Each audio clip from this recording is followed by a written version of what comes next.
Bismillahirrahmanirrahim. Assalamualaikum warahmatullahi wabarakatuh. Ahlan wasalan ya Bapak Ibu sekalian ya, Masya Allah.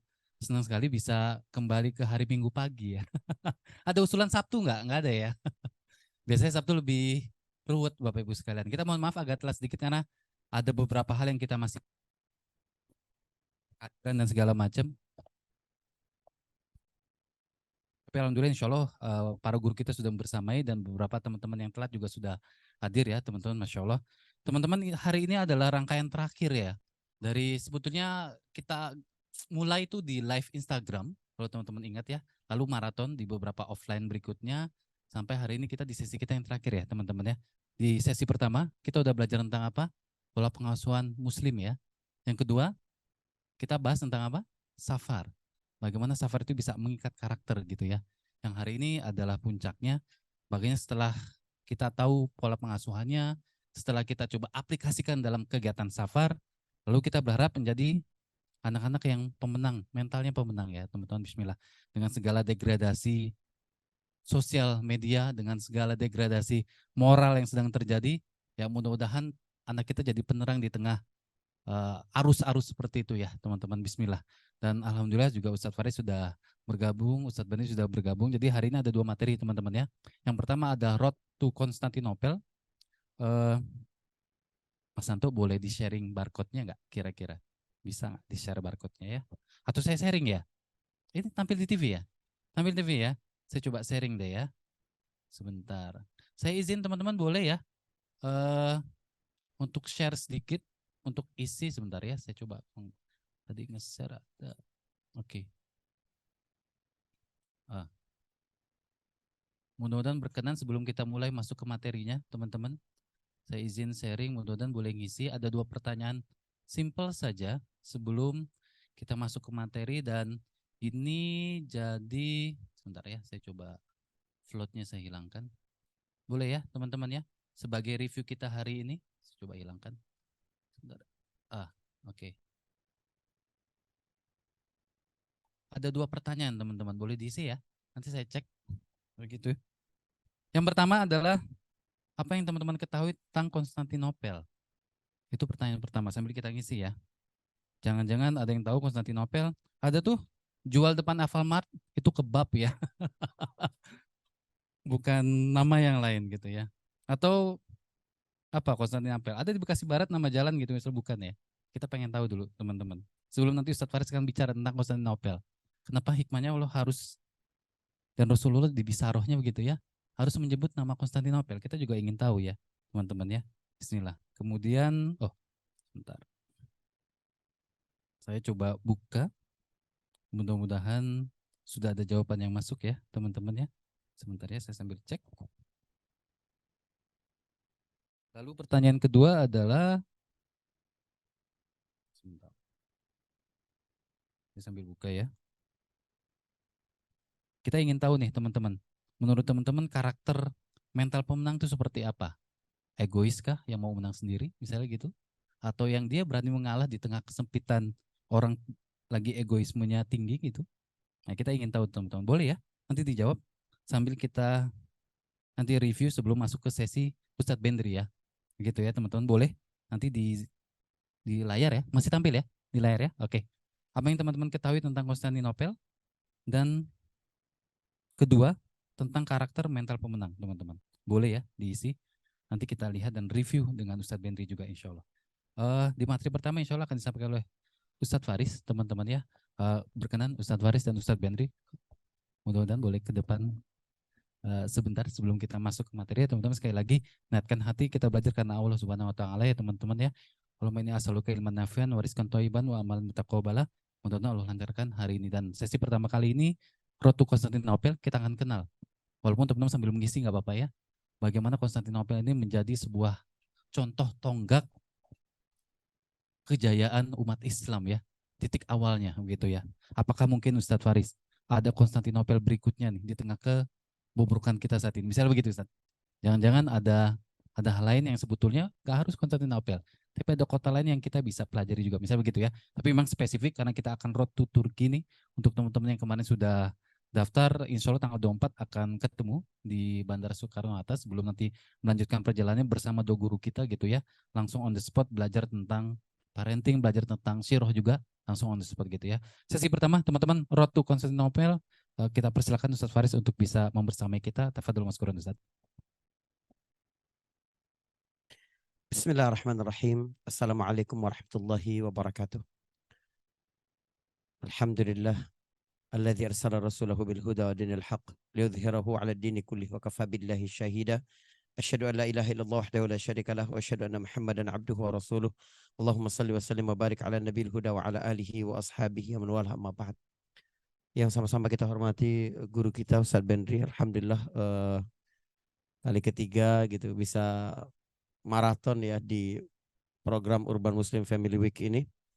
Semoga Allah SWT selalu jaga beliau dan keluarga, insya Allah berikan kesehatan. Juga teman-teman semua yang hadir pada hari ini di Urban Muslim Center, semoga Allah Subhanahu Wa Taala lipat gandakan balasan kebaikan bagi kita, ya. Sebab seluruh hadis-hadis Nabi berkenaan dengan keutamaan menuntut ilmu. Ya. Insya Allah kita dapati dengan keikhlasan kepada Allah Subhanahu Wa Taala pada aktivitas menuntut ilmu itu. Di antaranya adalah man salaka tariqan yaltamisu fihi ilman sahalallahu lahu tariqan ilal jannah.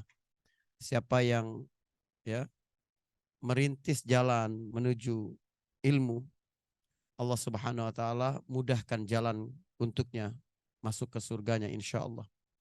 Jadi surga itu layaknya diisi oleh orang-orang berilmu gitu ya. Sebab tidak masuk surga kecuali orang yang dalam hatinya itu ada rasa takut kepada Allah. Sedangkan rasa takut itu ada bagi orang-orang yang tahu tentang Allah. Innama yakhsyallah min ibadihil ulama. Yang benar-benar dapat takut kepada Allah itu, khasyah itu rasa takut yang membuat ingin dekat. Ya. Jadi ada rasa takut membuat ingin jauh seperti rahab. Tapi ada lagi rasa takut yang justru ingin membuat kita justru dekat. Nah, rasa takut kepada Allah yang membimbing kita ingin dekat terus dengan Allah itulah jalan satu-satunya adalah ilmu. Itulah yang kita menjadi penyemangat ketika kita menuntut ilmu tanpa henti dalam kehidupan ini. Hari ini kita insya Allah belajar gitu. Saya sebenarnya hanya pengantar saja, materi utamanya sama Ustadz Benri seperti biasa teman-teman sekalian. Bagaimana satu contoh ya portofolio keberhasilan umat Islam dalam memimpin peradaban. Konstantinopel ini kota penting dalam sejarah umat manusia secara umum. Di antara kota penting dalam sejarah umat manusia itu adalah Konstantinopel. Khususnya bagi kaum muslimin. Yang menarik adalah merintis jalan menuju Konstantinopel itu sebenarnya sudah dilakukan sejak Rasul Shallallahu Alaihi Wasallam masih hidup. Jadi mulai kapan sebenarnya kaum muslimin punya perhatian kepada Konstantinopel? Itu mulai dari zaman Nabi Shallallahu Alaihi Wasallam. Ini menarik ya.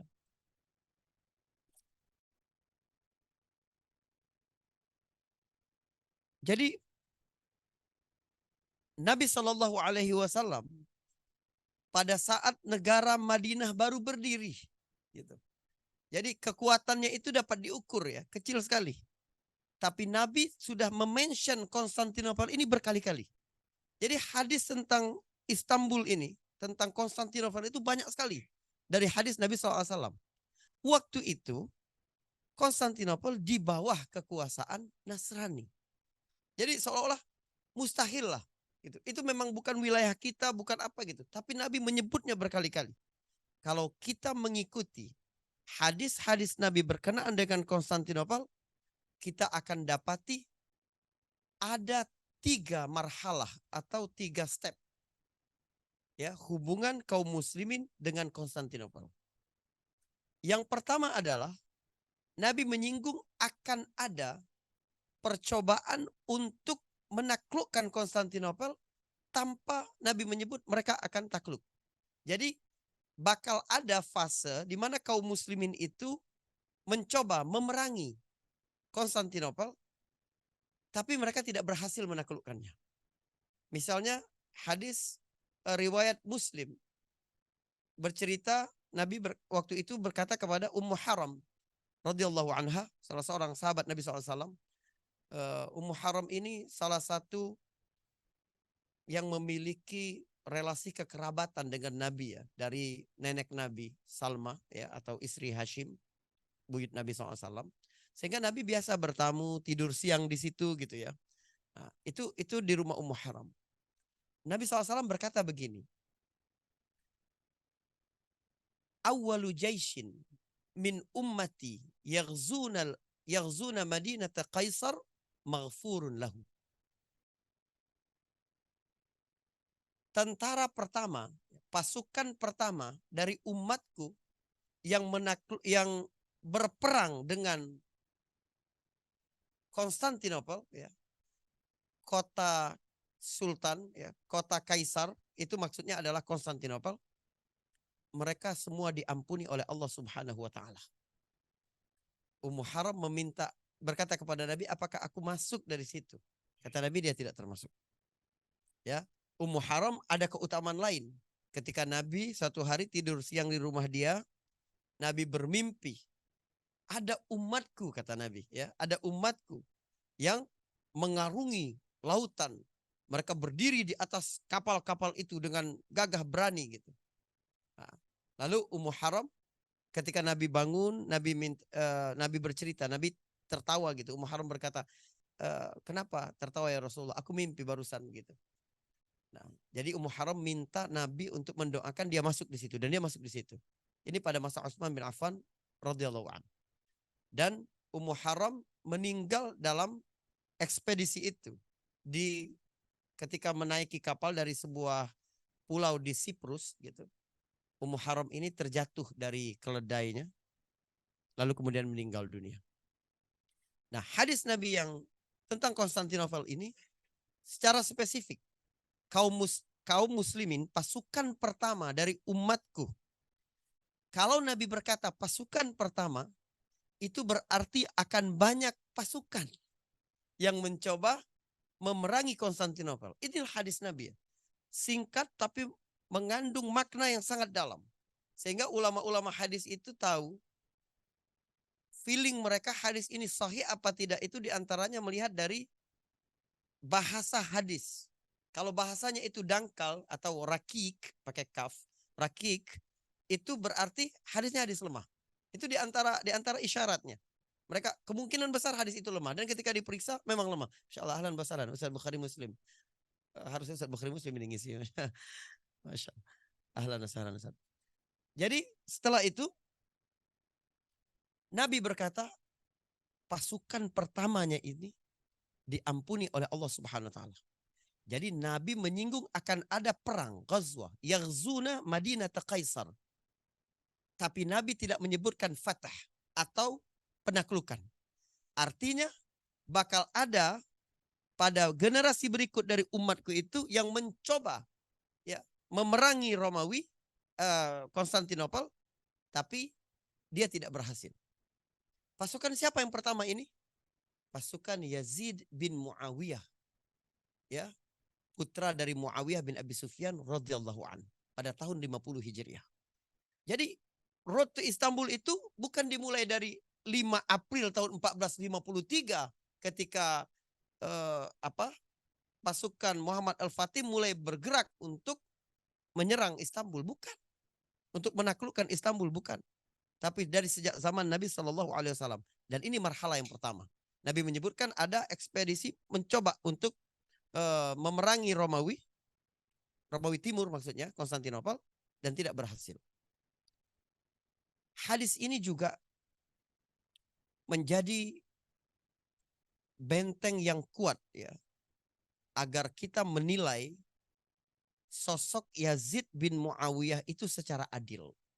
Soalnya di antara fase di mana paling banyak fitnah kepada umat Islam itu adalah fase Bani Umayyah. Jadi setelah era Al-Khilafatul Rashidah 30 tahun, Abu Bakar, Umar, Utsman, Ali, dan Hasan bin Ali. Kemudian dimulailah Muawiyah bin Abi Sufyan radhiyallahu an. Itu banyak sekali fitnah-fitnah terkait itu. Termasuk tentang sosok Yazid. Muawiyah bin Abi Sufyan, ini kita mesti paham. Biar nanti cara kita memandang sejarah itu harus benar. Banyak sejarah Islam itu yang berbagai versi dan banyak yang merugikan Islam. Jadi dua dinasti yang paling banyak dizalimi oleh sejarah itu adalah dinasti Bani Umayyah dan dinasti Utsmani ini. Kenapa? Karena orang-orang Barat itu paling banyak terluka karena dua dinasti ini. Gitu. Jadi mereka tuh dendam sekali.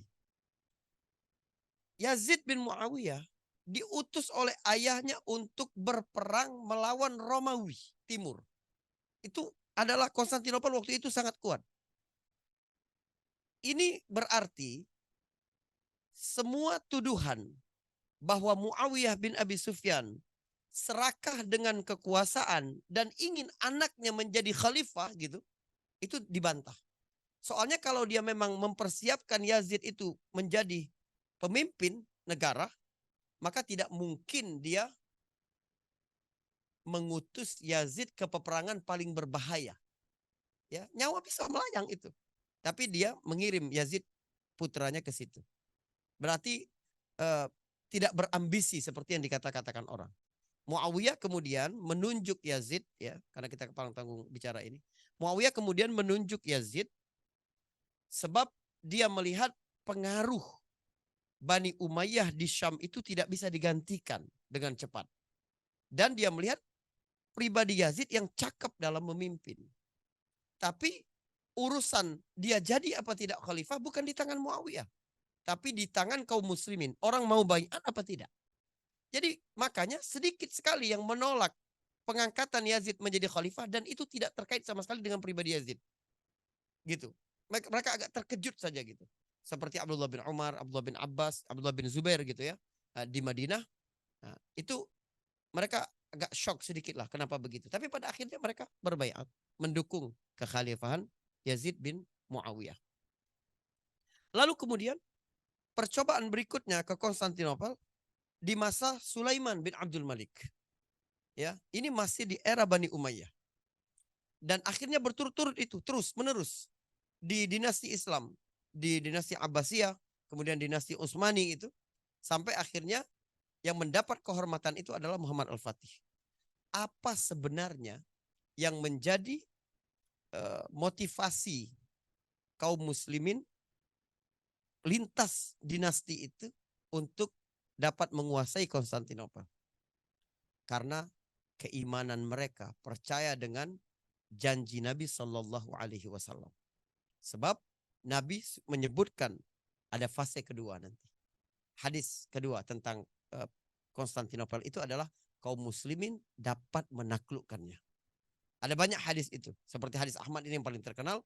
Ya, la tuftahannal Konstantiniyah fala ni'mal amiru amiruha wala ni'mal jaish dzalikal jaish. Sungguh Konstantinopel akan bisa ditaklukkan. Pemimpin yang paling baik adalah pemimpin yang menaklukkan itu. Pasukan yang paling baik adalah pasukan yang menaklukkan itu. Jadi mereka berebut untuk mendapatkan kehormatan itu. Pingin dialah yang menjadi pemimpin terbaik. Mereka lah menjadi pasukan yang paling baik. Jadi ada kepercayaan pada hal-hal gaib ya. Karena ini berkaitan dengan masa depan. Tapi karena ini dari Nabi SAW, maka mereka yakin pasti ini akan terwujud. Kita ini jangan kalah dengan orang-orang musyrik Mekah yang percaya apapun ucapan Nabi pasti akan jadi kenyataan. Apa yang membuat Utbah bin Rabi'ah sampai panik ketika Nabi membacakan surat Fussilat pada ayat fa in a'radu faqul anzartukum sa'iqatan mithla sa'iqati 'adin wa thamud. Kalau mereka berpaling Muhammad, beri mereka peringatan dengan badai seperti badai yang datang kepada kaum 'Ad dan kaum Samud. Itu Utbah bin Rabi'ah menutup mulut Nabi dengan tangannya dan berkata, "Unsyidukallah warrahim, unsyidukallah warrahim." Tolong, aku minta tolong banget ya atas nama Allah, jangan sebut lagi, jangan teruskan lagi karena kita masih memiliki hubungan silaturahim. Karena kita masih bersaudara sama-sama keturunan Adnan. Itu maksudnya. Kenapa? Karena dia tahu apa yang diucapkan Nabi pasti jadi kenyataan. Dia datang ke Nabi untuk negosiasi, ya, ngajak Nabi koalisi gitu, tapi alot ya kan, koalisinya nggak sukses gitu. Dia langsung datang kepada orang-orang Quraisy, lupa dengan misi dia, langsung menasehati orang-orang Quraisy seperti dia menjadi juru dakwah Nabi. Dia berkata, aku nasihati kalian secara tulus, tinggalkan Muhammad dengan urusannya, biarkan saja. Kalau sekiranya dengan perkara ini dia kemudian diserang oleh orang-orang Arab yang lain dan dia kalah, urusan kita juga selesai. Tapi kalau sekiranya dia memperoleh kemenangan, maka kerajaannya adalah kerajaan kalian juga. Kehormatannya adalah kehormatan kalian juga. Gitu. Saking percaya dengan ucapan Nabi, padahal musyrik. Apalagi kaum muslimin ketika dapat janji dari Nabi SAW itu. Ada fase ketiga ya. Dari hadis-hadis Nabi, misalnya riwayat Al-Bazzar, kemudian Tabrani, Al-Hakim, dan banyak lagi ketika bicara tentang akhir zaman. Bahwa Konstantinopel itu akan ditaklukkan kembali. Ketika kaum muslimin sedang membagi-bagi harta rampasan perang mereka, terdengar teriakan bahwa Al-Masih, maksudnya Dajjal, sudah muncul. Jadi urutannya itu secara bersamaan dengan tanda kiamat, ya, tanda besar kiamat, alamatil kubra, akhir zaman nanti. Wallahu alam bisawab. Kapan ini terjadi? Jadi artinya Istanbul bakal direbut kembali oleh Nasrani. Di hadis itu disebut oleh Nasrani. Tapi kemudian umat Islam dapat menaklukkan kembali, lalu kiamat. Ada beberapa ahli sejarah membawa hadis Nabi ini pada peristiwa ketika Eropa kembali dapat merebut Istanbul tahun 1918, tapi kemudian dapat kembali kepada kaum muslimin di 1923 dengan berdirinya Turki. Tapi menurut saya ini jauh, sebab di hadis-hadis yang lain dalam konteks ini selalu langsung konteksnya adalah munculnya Dajjal. Jadi di akhir zaman nanti. Wallahu alam bisawab. Baik. Rintisan berikutnya ke Konstantinopel itu sudah dimulai ya dari era Orhan. Orhan itu sultan kedua dari Kesultanan Utsmani.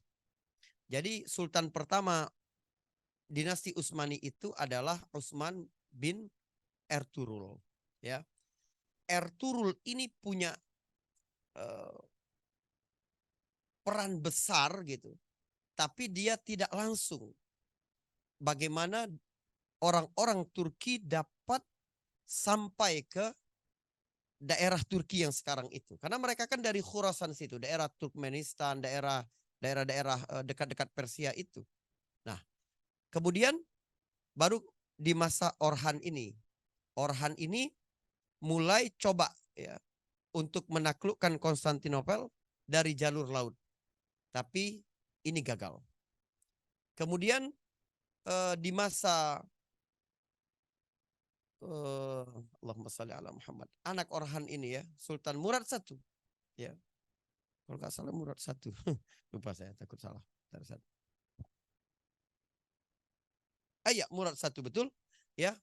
Murad I inilah Eropa pada saat itu sedang berpecah itu luar biasa. Jadi waktu itu Konstantinopel dipimpin oleh John V ya.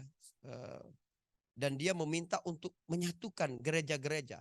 Karena dari tahun 1050-an itu terjadi perpecahan yang runcing antara Kristen Ortodoks yang berpusat di Konstantinopel dan Kristen Katolik yang ada di Roma itu. Ini juga menjadi faktor penting kaum muslimin dapat menaklukkan Konstantinopel. Tapi coba lihat, kita belajar dari sejarah ya. Kalau sekiranya berulang suasana seperti ini, tapi dalam keadaan pemeran sejarahnya yang dibalik, kaum muslimin berpecah dalam urusan agama, maka lebih mudah bagi kekuatan luar untuk dapat mengalahkan kaum muslimin. Jadi John V ini akhirnya harus mengakui kekuatan. Jadi kekuatan Utsmani itu sebenarnya sudah diakui dari Sultan ketiga ini. Buktinya apa? Buktinya dia mau menandatangani surat perjanjian damai dengan Murad I karena takut untuk diserang. Dan dia mengakui waktu dia mengirim surat ke Eropa itu, kami membayar banyak kepada Sultan Utsmani ini agar kami dapat jaminan keamanan itu. Sejak itu orang-orang Utsmani pun dapat masuk ke kota Konstantinopel. Gitu. Tapi masih di bawah kekuasaan mereka. Buktinya ketika di masa Mehmed Al-Fatih, ya, Sultan Mehmed II itu dia membangun benteng gitu, yang ke Turki nanti akan ketemu benteng itu. Jadi ada dua benteng yang berhadap-hadapan di Bosporus itu. Itu di sebelah Eropanya Anatolia, ya, Histari atau benteng Anatolia itu Eropa. Kemudian ada Rumeli Hisari itu di bagian Asia. Anatolian ini dibangun oleh kakeknya Sultan Mehmed. Tapi kemudian Sultan Mehmed membangun lagi di Asia biar menutup jalur perdagangan dan logistik dari Eropa. Itu diprotes sama Sultan Kaisar di Konstantinopel. Tapi dia tidak mengindahkan itu dan itu dianggap sebagai istihar perang, ya, permulaan perang kepada Konstantinopel. Sehingga orang-orang Utsmani yang ada di Konstantinopel ditawan. Tidak boleh ditahan oleh mereka, tidak boleh keluar lagi. Itu sebagai jaminan gitu. Itu banyak yang dibunuh di situ. Nah, baru kemudian terjadi penaklukan itu. Kita sampai menuju situ saja. Belum ketika mulai 5 April itu di Istanbul insyaallah Ustaz Benri. Mungkin ini dulu Mas Bayu. Barakallahu fikum. Baik, jazakallahu khair Ustaz, barakallahu fik. Teman-teman ditahan ya kalau ada pertanyaan ya. Misalnya kenapa harus kota Konstantinopel, tidak kota-kota lain misalnya begitu. Nanti kita tahan sebentar. Sedikit Ustadz Wendri, alhamdulillah sudah ada beberapa masukan dan jawaban dari link yang tadi kami share di awal Ustadz. Tentang pertanyaan pertama, apa yang kamu ketahui tentang kota Konstantinopel? Oh, Masya Allah, ini jawabannya hampir sama dengan apa yang disampaikan Ustadz Faris ya. Pusat khalifah terakhir Islam di Turki, kota kebanggaan rakyat Turki, dari nama pendiri kota Konstantin, betul Ustadz? Betul ya, Masya Allah. Kota yang ditaklukkan Al-Fatih, kota penaklukan yang disebut oleh Rasulullah dan sebagainya. Masya Allah. Kemudian, nah ini materinya Ustadz Bendri. Menurut teman-teman, apa pendapat teman-teman tentang karakter mental pemenang? Nah ini Ustadz, Masya Allah. Salah satu jawabannya adalah pantang menyerah. Kemudian mental pejuang ya. Tidak pernah putus asa Ustadz. Jadi karakter mental pemenang itu tidak pernah putus asa. Lalu karakter yang mengusahakan apapun dengan maksimal dan bersiap dengan hasilnya. Sesuai atau belum sesuai harapan, Masya Allah. Nanti kita bahas ya, lebih detail teman-teman. Kemudian, wah ini menarik nih, tegas banget nih. No excuse. Nah, lu tegas nih ya orang tuanya. Masya Allah. Kemudian, mempertahankan sikap positif, Masya Allah. Mengharapkan pencapaian yang tinggi namun realistis, selalu memotivasi diri sendiri, mengatur konsentrasi dan emosi dengan efektif, selalu gigih. Wah, detail banget ini. Mental tidak mudah putus asa dengan niat lurus. Lalu ada juga menerima kegagalan dengan selalu optimis. Tidak lelah berjuang, tetap rendah hati. Karena kemenangan sesungguhnya dari Allah, Masya Allah. Kemudian yang terakhir nih ya, teman-teman terima kasih sudah mengisi ya. Pribadi yang dinamis, pantang menyerah, berusaha bertahan dan terus berusaha. Belajar dari kesalahan dan punya keyakinan kuat untuk berhasil, selalu positive thinking dan problem solver. Lengkap. Tapi insya Allah kita akan bahas lebih detail ya, teman-teman, tentang materi kita hari ini. Dan saya izin sharing materi yang alhamdulillah hari ini sudah disiapkan oleh Ustadz Bendri dan tim. Mudah-mudahan kelihatan ya teman-teman. Di TV ada? Udah tampil? Oh belum ya? Oh udah ya? Oke. Oh, sebentar ya, saya coba hide dulu controllingnya. Insya Allah bismillah. Tanpa berlama, Fadhol maskuran Ustaz.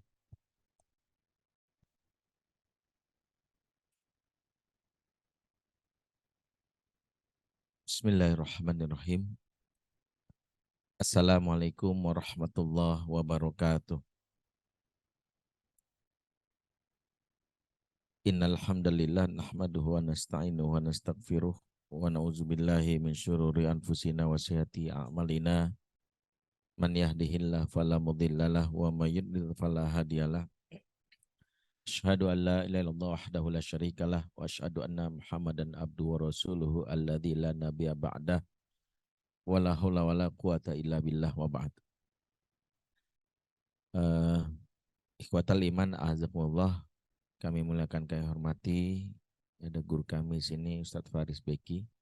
Beliau singkat, padat ya, mencerminkan apa yang diajarkan Nabi. Nabi berbicara ana bijawami al-kalim. Sini kalau ngomong singkat padat ya, beliau mencoba gitu. Ya, padat sekali pembahasan beliau ya. Saya belum bisa mungkin selugas dalam membahas itu. Dan ada guru kita juga berkenan hadir, Ustadz Bukhari Muslim. Ini beliau hadir sudah selesai, muttafaqun alaih, berarti selesai. Kalau saya Bukhari Muslim hadir berarti sudah sepakat berarti ya. Harusnya beliau juga menjadi salah satu narasumber kita. Masya Allah, jazakallah Ustadz Bukhari Muslim. Dan tentu Bapak Ibu semua yang hadir. Dan teman-teman cilik, adik-adik kecil yang membersamai kita di kesempatan pagi ini. Alhamdulillah teman-teman, saya mungkin mendapatkan amanah dari Ustadz Faris ya, mendampingi beliau untuk perjalanan selama kurang lebih 10 atau 9 hari. Dan tentu kita membahas tentang bagaimana cita-cita kita untuk menjadikan anak-anak yang pemenang ya. Tentu ini kita kembalikan kembali bagaimana makna pemenang itu dalam konteks yang dipahami dalam Al-Quran. Sebagaimana juga sebenarnya kemarin kita ketika membahas generasi yang tangguh, kita bahas ketangguhan yang disebutkan dalam Al-Quran. Sejatinya sederhana, Quran ketika membahas konsep pemenang itu ayat-ayatnya sudah terangkum dengan jelas ya, yang sering kita hafal, innalil muttaqina mafaza. Sesungguhnya orang-orang yang bertakwa itulah the real champion, the real winner. Makanya kalimat singkat ini harusnya menjadi satu ukuran tersendiri bahwa keberhasilan pengasuhan adalah keberhasilan menjalankan ya fungsi kemanusiaan. Apa fungsi kemanusiaan? Yaitu menjadi hamba Allah. Seseorang yang mendidik, memanusiakan anak adalah yang menjadikan anak menjadi hamba Allah. Sebagaimana kita tahu, wa ma khalaqtul jinna wal insa illa liya'budun. Sehingga ketika anak dididik tapi justru dia jauh dari penghambaan kepada Allah, sejatinya dia bukan pemenang. Contoh adalah terminologi yang sering disematkan ke generasi pemenang dengan versi barat sebagai seorang yang memiliki percaya diri contohnya. Percaya diri ini bahaya kalau kita nggak kembalikan kepada konteks seorang muslim. Karena PD itu harus bekalnya PA dulu. Apa tuh PA? PA itu percaya Allah. Karena PD tanpa PA itu cenderung sombong. Ini yang dialami oleh seorang Fir'aun dan juga Korun. Fir'aun itu PD habis gitu. Ya, bagaimana dia bisa mengatakan wa ana rabbukumul a'la, ini Tuhanmu yang paling tinggi. Dan itu kan orang PD kan begitu. Termasuk afirmasi-afirmasi yang hari ini muncul yang menunjukkan seolah-olah PD, tapi jangan-jangan sombong. Saya bisa, saya pasti bisa. Saya termasuk yang kritik ini. Karena sejatinya hamba itu harus belajar merendah. Karena PD itu beda. Makanya Quran memberi kalimat yang benar itu adalah menjadi seorang yang memiliki izzah. Izzah itu dalam Quran, innal izzata lillahi jami'a. Sesungguhnya izzah kemuliaan itu berasal dari Allah semuanya. Sehingga konsep yang kita bangun izzah itu, PD itu harus bermula dari PA. Korun ketika dia mendapatkan harta yang banyak, dia mengaku ini dari ilmu yang dimilikinya. Dan itu juga bentuk dari kesombongan. Makanya jangan berpikir mendidik generasi pemenang dan konsep percaya diri sebelum PA. Karena sejatinya PA yang dimaksud percaya Allah itulah yang menjadi cikal bakal anak itu jadi pemenang. Makanya sederhana konsep Quran. Innalil muttaqina mafaza. Contoh berikutnya adalah ketika PD tanpa PA muncullah generasi seperti anak perempuan yang tidak tahu malu. Disebutnya PD ya. Ada cowok lagi ngumpul di pos ronda ya, hey guys gitu. Mau jadi cowok gue gak lo? Guys gue lagi sama cowok-cowok ganteng nih. Nih semua bisa jadi cowok gue semua nih. Orang akan terkesima, ih pede banget, ih keren nih, anak pede, anak siapa sih pede banget? Tidak, ini bukan pede, ini binal. Ini disebut ganjen, genit. Dan kita terpukau dengan seperti itu, padahal sebagaimana kita tahu itulah perilaku yang justru Nabi sindir. Fa'ilam tastahi fasna masyita. Kalau kamu nggak punya rasa malu, berbuatlah sesukamu. Ini kan hadis ini sindiran. Wanita atau siapapun kalau nggak punya rasa malu, dia berbuat sesuka hati. Suka-suka gue dong. Ya, gue mau gimana? Maka konsep dalam Islam itu pemenang itu tidak dengan bahasa percaya diri. Tapi dia mengembalikan yang apa disebut izzah. Nah itulah kata kuncinya. Ya sehingga kalau sekarang ada seorang ayah atau bunda yang kadang-kadang gini, saya itu gimana Ustaz, anak saya pemalu banget, saya kadang bingung ntar gimana masa depannya. Pemalu kita anggap sebagai akhlak buruk. Dan kita bilang itu bukan akhlak buruk. Kata Nabi, ya apa al-haya la yati illa bi khair. Malu itu tidak datang kecuali baik. Masalahnya adalah kita mengoposisikan malu dengan sifat yang dianggap lawannya malu. Kan selalu kalau malu lawannya apa? Pede. Padahal malu itu lawannya binal. Minder lawannya pede. Jadi malu itu lawannya binal. Orang nggak punya rasa malu, liar. Anak-anak kalau nggak punya rasa malu, binal. Suka-suka gua dong. Maka apa yang membuat mereka akhirnya menjadi seorang yang percaya diri yang disebutkan dalam konsep Quran, yaitu adalah PA, percaya Allah. Maka PA itulah yang kita sebut sebagai konsep innal muttaqina mafaza. Ujungnya yang kita tahu inna zaitumul apa kata Rasulullah, kata Allah inna zaitumul yauma bima sabaru annahum humul faizun. Ujungnya Allah akan balas ketakwaan itu dengan balasan surga dan mereka disebut generasi pemenang. Apa kata kuncinya? Saya ingin katakan tidaklah berarti apa yang kita miliki, kekayaan, kepintaran, popularitas dan kekuasaan kalau nggak masuk surga. Konsep dasar seorang generasi pemenang ujung-ujung masuk surga. Sehingga nanti muncullah generasi yang memiliki giroh asal masuk surga. Lihat pertanyaan generasi sahabat. Mereka berlomba-lomba bertanya gini. Pertanyaan adalah apa? Ayul amal afdol ya Rasulullah. Mereka bertanya pertanyaan ayul amal afdol. Menunjukkan mereka mencari celah. Apa yang akan mengantarkan mereka ke surga. Makanya keponya mereka itu kepo dalam urusan akhirat. Ketika Rasulullah mengatakan wa alul jannah. Seseorang yang disebut al surga. Mereka bertanya. Apa? Makanya keponya mereka sampai melakukan penyelidikan. Kita tahu kisah sahabat yang sampai mabit di rumah salah satu kawannya disebutkan dia ahli jannah. Yang dia selidiki apa penyebabnya? Motivasi sahabat itu tidak lain kepo untuk mengetahui amalan apa yang mengantarkan ke surga. Itulah salah satunya. Betapa mereka menjadikan bahwa surga itu adalah final destination.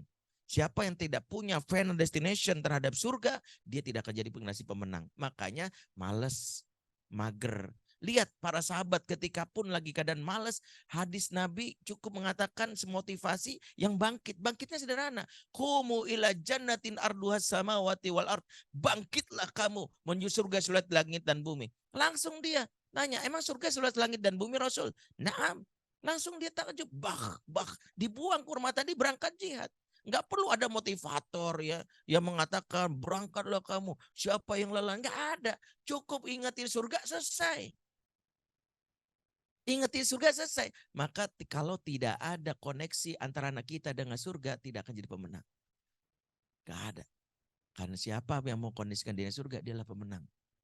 Sehingga kalau anak kita hanya koneksinya, ayo nak belajar supaya nanti kamu jadi orang kaya. Nggak akan jadi pemenang. Menurut versi Allah. Ayo nak belajar supaya kamu jadi orang sukses. Suksesnya apa Bu? Nanti kalau kamu begini, kamu akan follower kamu banyak. Sederhana sekali. Hanya berdasarkan meminta jumlah follower. Pemenang dalam Islam adalah ketika seorang anak selalu mengkoneksikan hidupnya surga atau neraka. Itu pemenang. Makanya sahabat itu selalu kenapa? Hadis Nabi tentang yang dimaknai seperti yang sabdakan Nabi, para sahabat berlomba-lomba mulai dari zaman Muawiyah sampai ke Muhammad Al-Fatih. Mereka hanya satu pilihan. Mereka ingin menjadi generasi terbaik karena balasannya surga. Selesai. Karena balasan surga itulah mereka menjadi generasi terbaik. Sehingga inilah yang membedakan konsepsi pemenang yang ada di kalangan kaum muslimin dan konsep pemenang yang di kalangan muslim. Masya Allah, Masya Allah. Masya Allah, makasih. Masya Allah, makasih. Jazakallah khair. Izin bentar.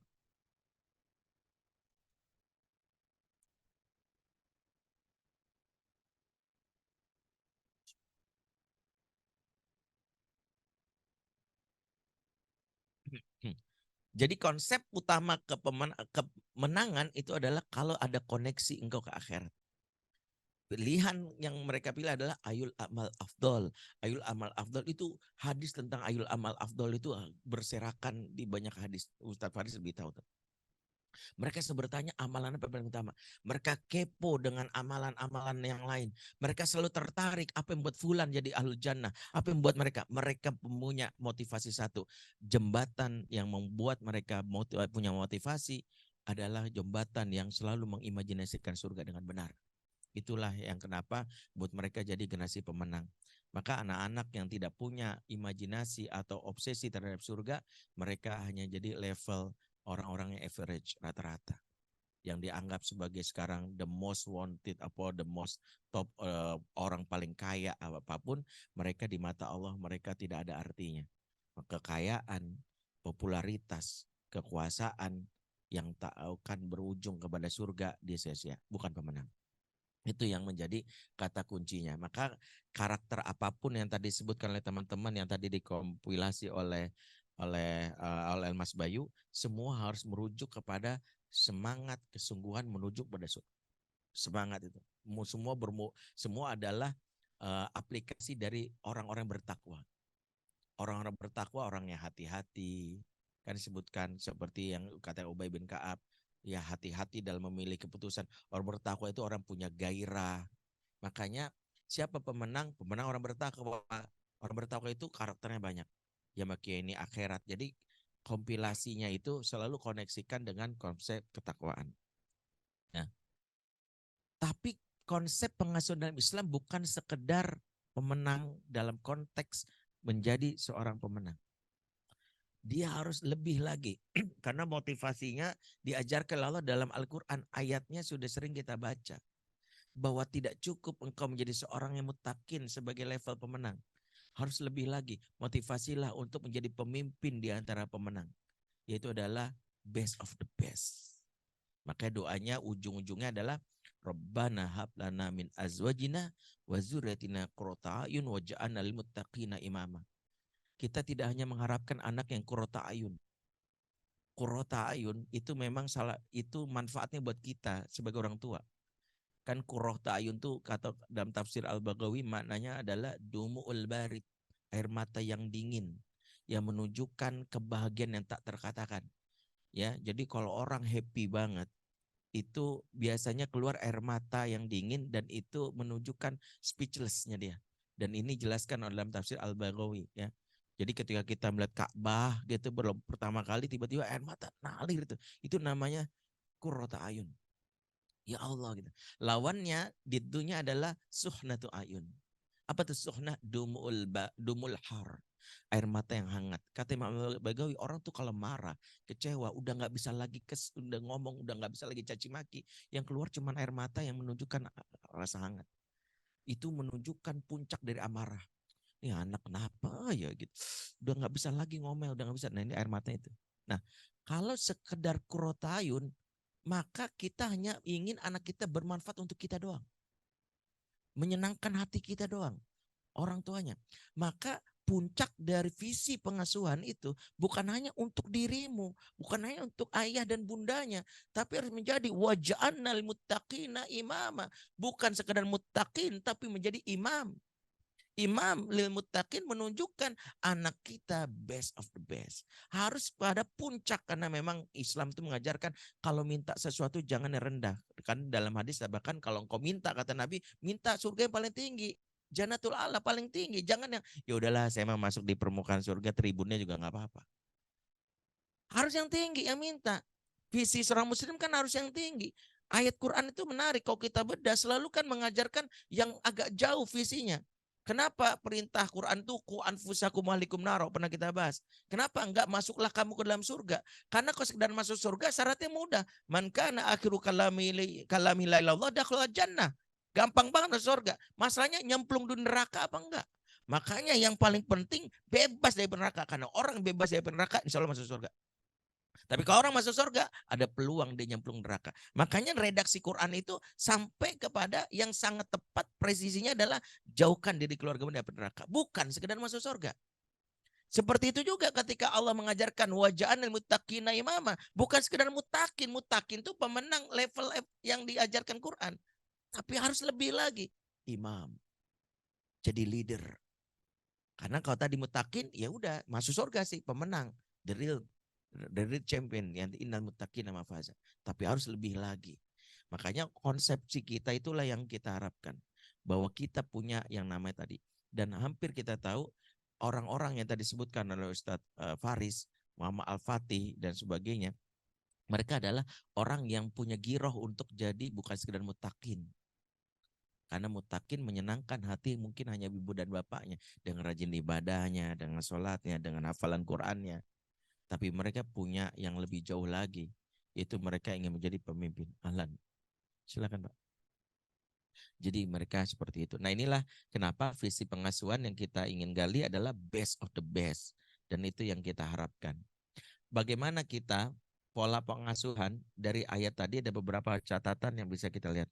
Ini urun rembuk aja. Sebenarnya pembahasan ini diskursusnya panjang. Lebih detailnya memang harus aplikatif seperti bagaimana Muhammad Al-Fatih menaklukkan benteng Konstantin. Itu ada bagaimana urutan-urutannya. Tapi ini kita hanya merangkum dari apa yang sejatinya dicatat dalam Al-Quran. Yang pertama, konsep pertama harus mulai dari orang tuanya. Harmonisnya antara suami istri. Sebab ketika Allah mengajarkan doa di ujung ayat dengan waja'anal muttaqina imama, Allah memulai dengan mengajarkan doa Rabbana hablana min azwajina. Min azwajina. Menunjukkan azwaj adalah salah satu yang disebut tim dalam pengasuhan. Tim azwaj ini kan menarik. Karena kalau kita bedah mana azwaj, setidaknya ada 4. Karena azwaj ini kata Dr. Aisyah Asyati, itu adalah lawan dari kata imro'ah yang ada dalam Quran. Ketika Quran menyebutkan kata imro'ah, menunjukkan ada hal yang tidak ideal. Kalau azwaj itu biasanya sudah ideal. Allah ketika menyebutkan pasangan yang masuk surga, udkhulul jannata antum wa azwajukum tukhbarun. Masuklah kamu dalam surga, kamu dan pasangan dikembirakan. Adam yang sudah di surga, kata Allah, uskun anta wa zaujukal jannah. Tinggallah kamu dan zaujmu di surga. Istri-istri Nabi dengan berbagai macam karakternya. Ya ayuhan Nabi, qul li azwajika. Kalau sudah azwaj menunjukkan sudah relationship goalsnya sudah dapat. Tapi kalau imro'ah biasanya ada problem. Makanya yang pertama, Al-Quran dan surat At-Tahrim menyebut imro'ah khusus pasangan yang beda keyakinan. Seperti Nuh, imro'ati Nuh. Lut dengan imro'ati Lut. Ya, atau Asiyah dengan imro'ati Fir'aun. Imro'ah menunjukkan adalah pasangan yang beda keyakinan. Maka pertama di balik mana min azwajina, kita sedang minta ya Allah, aku berharap aku punya pasangan yang satu keyakinan. Minimal keyakinan menjadikan Islam sebagai the way of life. Menjadikan bagaimana visi panjang masuk surga. Makanya agak aneh kalau ada yang bertanya, saya nggak pernah jawab dari sisi fikih. Ustadz, apa hukumnya beda agama? Saya bilang, nikah satu agama aja masalahnya banyak. Apalagi beda agama. Yang kedua, Anda mencari apa di ujung dari pernikahan? Kalau pengen masuk surga bersama, itu adalah nothing. Jadi kalau ada yang bilang cinta sejati meskipun beda agama, itu bohong. Karena cinta sejati memastikan masuk surga bersama. Cinta sejati masukkan masuk surga bersama. Maka kalau ada bilang nikah beda agama, kami toh bisa saling mencintai, itu enggak cinta sejati. Karena pernikahan kalian seperti yang terjadi Asia dengan Firaun. Selesai. Mereka setelah menikah selesai. Anak muda bilang, lo gue en. Selesai. Berakhir. Nggak ada pertemuan. Asia nggak bisa nengok-nengok Firaun. Firaun atau berkunjung ke Asia nggak bisa. Makna pertama dari azwaj jina. Yang kedua, imro'ah yang disebut Quran juga pasangan yang bukan hanya keyakinannya sama. Sebab imro'ah ada pasangan punya keinginan sama tapi jalannya sesat. Siapa itu? Abu Lahab dan istrinya. Saya narun zata lahab Wa mro'atuhu hammalatal hatab. Kami lemparkan Abu Lahab ke neraka, demikian juga imro'ahnya pembawa kayu bakar. Maka mana dari imro'ah adalah orang yang berada keyakinan sama tapi jalan yang sesat. Seperti yang terjadi sama Abu Lahab. Dia musuhnya Nabi, kompak. The best couple di masa itu. Memusuhi Nabi bareng-bareng. Maka ketika kita minta min azwajina, kita bukan minta keyakinan yang sama. Tapi berada di jalan yang benar. Sebab ada orang memiliki keyakinan yang sama, jalan yang salah. Yuk kita, Mas, jadwal malam ini dugem di mana? Gitu. Ini kita mah kompak, malam ini gue mabok bareng. Mabok bareng, keyakinan sama. Ya, tapi di jalan yang sesat. Maka jangan minta keyakinan yang sama doang, tapi di jalan yang benar. Maka di balik min azwajina kita minta yang kedua ini. Yang ketiga, Rabbana dan azwajina juga pasangan seperti lawannya pasangan Imro'ah yang dialami oleh Imron dan istrinya. Kenapa Imron istrinya disebut wa idh qalat imro'ati Imron? Di antara maknanya karena Imron wafat sebelum Maryam lahir. Karena itu Hana menjadi single parent. Sehingga disebut Imro'ah. Di antara makna Imro'ah adalah dia mengasuh anak seorang diri. Dia tidak lagi mendapatkan partner. Sehingga makna ketiga ketika minta min azwajina, kita mengharapkan keyakinan yang sama. Berada di jalan yang benar, tapi juga menua bersama. Karena jangan sampai akhirnya ada salah satu yang wafat, akhirnya menjadi single parent. Seolah-olah kita minta, ya Allah, Rabbana hablana min azwajina. Aku berharap punya keyakinan sama, jalan yang benar, tapi juga menua bersama. Supaya bisa melihat anak cucu. Gitu. Karena yang namanya Imron, istrinya, dia mengasuh anak seorang diri, Imron wafat. Sehingga walaupun dia jadi keluarga terbaik, tapi tetap tidak mendapatkan yang disebut kesempurnaan dalam hubungan relationship goals. Yang keempat, Imro'ah juga menunjukkan makna dari pasangan yang saling perbaiki diri. Dari mana? Azwajina menunjukkan pasangan saling perbaiki karena di antara makna Imro'ah adalah pasangan yang salah satunya memiliki akhlak yang buruk, tapi dibantu sampai menjadi baik. Seperti apa? Seperti Zakaria dan istrinya. Di antaranya ayat surat Maryam ayat 5 ketika Zakaria berkata wa imroati akhir. Sementara istriku akhir. Akhir ini maknanya mandul. Tapi apakah karena mandulnya menyebabkan seorang istri itu dianggap tidak level untuk menjadi istrinya Zakaria? Ternyata bukan itu. Imam Qurtubi mengatakan kenapa istrinya Zakaria mandul? Karena lisannya yang tajam. Dia punya, kalau isu hari ini, kalau istilah Yerwan itu dia punya utang pengasuhan. Istri ini nggak bisa ngomong baik.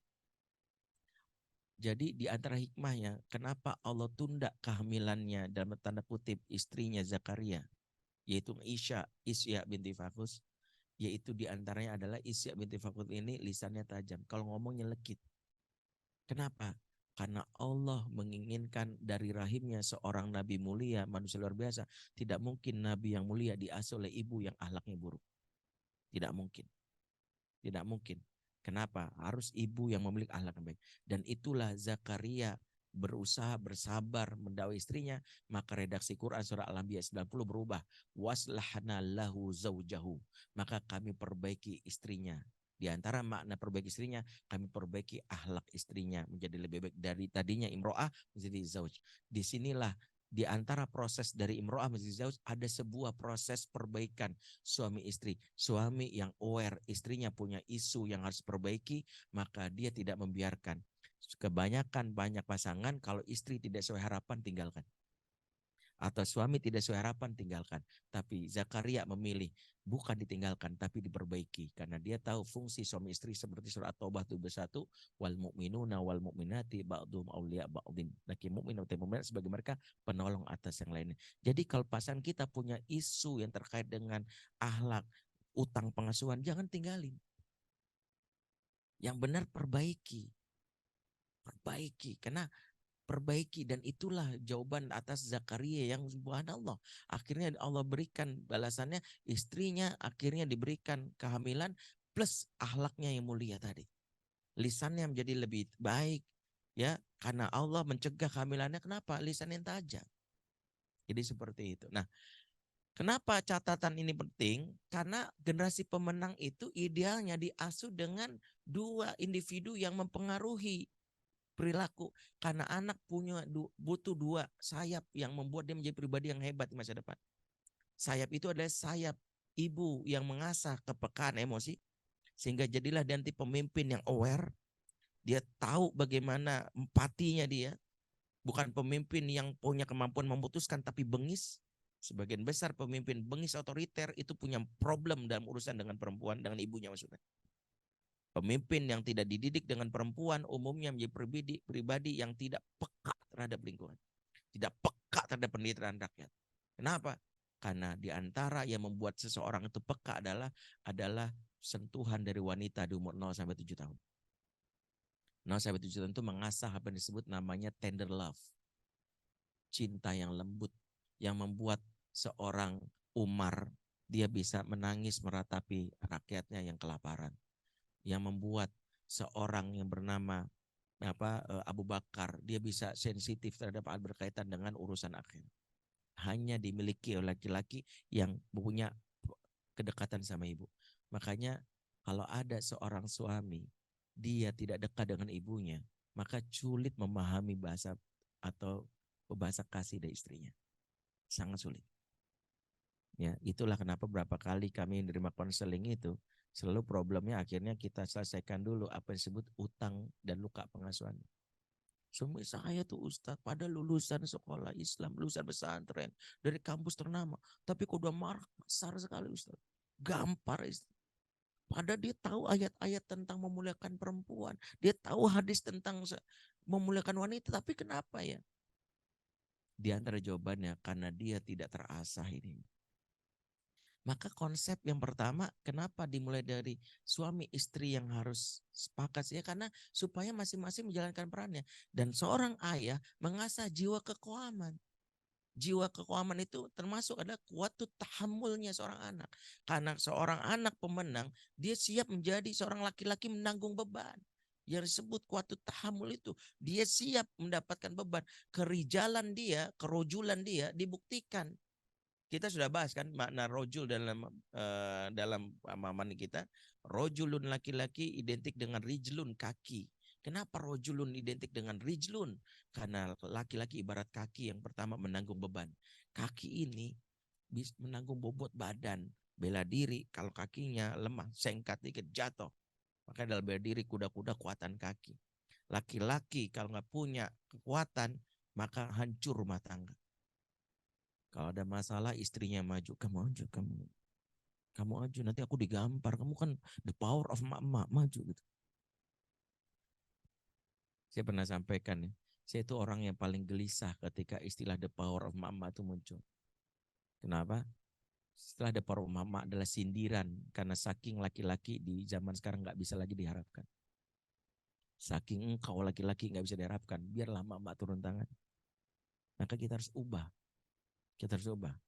Saya akan merasa bahagia ketika pelan-pelan para emak-emak akan mengatakan, wahai para laki-laki, para rijal, majulah, wahai pemuda, majulah gitu. Bukan kami yang maju, kami mendukungmu di belakang.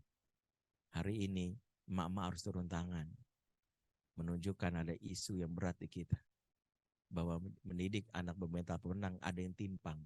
Dia peka terhadap urusan lingkungan, tapi gagap dalam bertindak. Bingung, aduh gimana ya, nanti kalau ditangkap di penjara kan ya udahlah, selesai. Ya, nyali, keberanian, ketangguhan itu disupport dan transfer dari seorang ayah. Bahkan strategi itu dari ayah. Bagaimana seorang Mama Al-Fatih itu mendapatkan kemampuan strategi itu karena bagaimana peran keayahan mulai dari ayah kandungnya sampai ayah yang menjadi gurunya. Kok ayah melakukan strategi? Karena ayah itu laki-laki yang disebut dalam Quran sebagai dzakar. Dzakar itu dari kata dzakaru au dzikr artinya makhluk berpikir. Ya ayuhan nas inna khalaqnakum min dzakari wa untha. Dzakar itu makhluk yang berpikir. Sehingga laki-laki identik dengan berpikir, logika, logis dan sebagainya. Ketika anak laki-laki dididik dengan kelaki-lakian oleh ayahnya atau guru laki-laki, dia akan memiliki yang disebut namanya thinking skill. yang disebut nama critical thinking, strategic thinking. Dia punya kemampuan.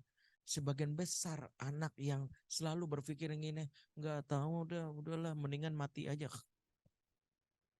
Perempuan itu identik dengan emosi yang saat tertutup sampai dia berpikir udah selesai mati aja.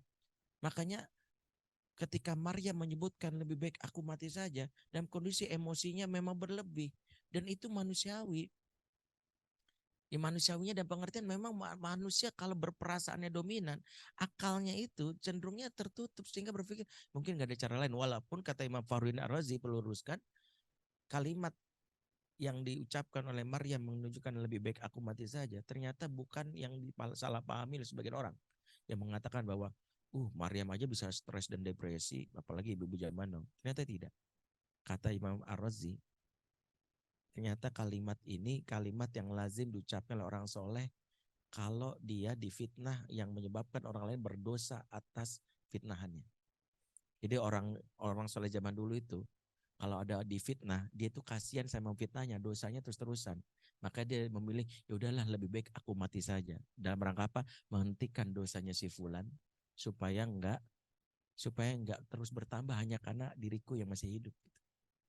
Jadi bukan yang selama ini dipahami kita, Maryam aja stres.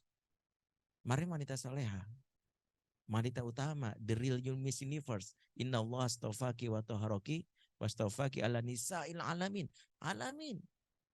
Alamin bahasa Arab, bahasa Inggrisnya universe. Wanita, the real Miss Universe itu Maryam.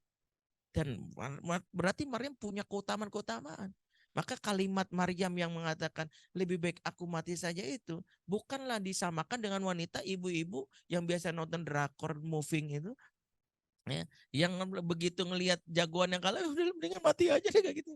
Enggak begitu. Jangan disamakan. Kalimat lebih baik mati sajanya Maryam itu menunjukkan dia punya sensitivitas. Sedih benar. Sedih dia, manusiawi. Tapi ketika orang lain memfitnahnya dosa terus-terusan, ya sudahlah, lebih baik aku mati saja agar engkau tidak lagi berbuat dosa. Itu yang dipahami sebagai ulama. Ya. Oke, ini diantara mengapa syarat pertama. Kalau ini menjadi generasi pemenang, maka 2 sayap kain keibuan. Mungkin bertanya, bagaimana dengan yatim? Keyatiman tidak menghilangkan kebutuhan akan figur yang ayah.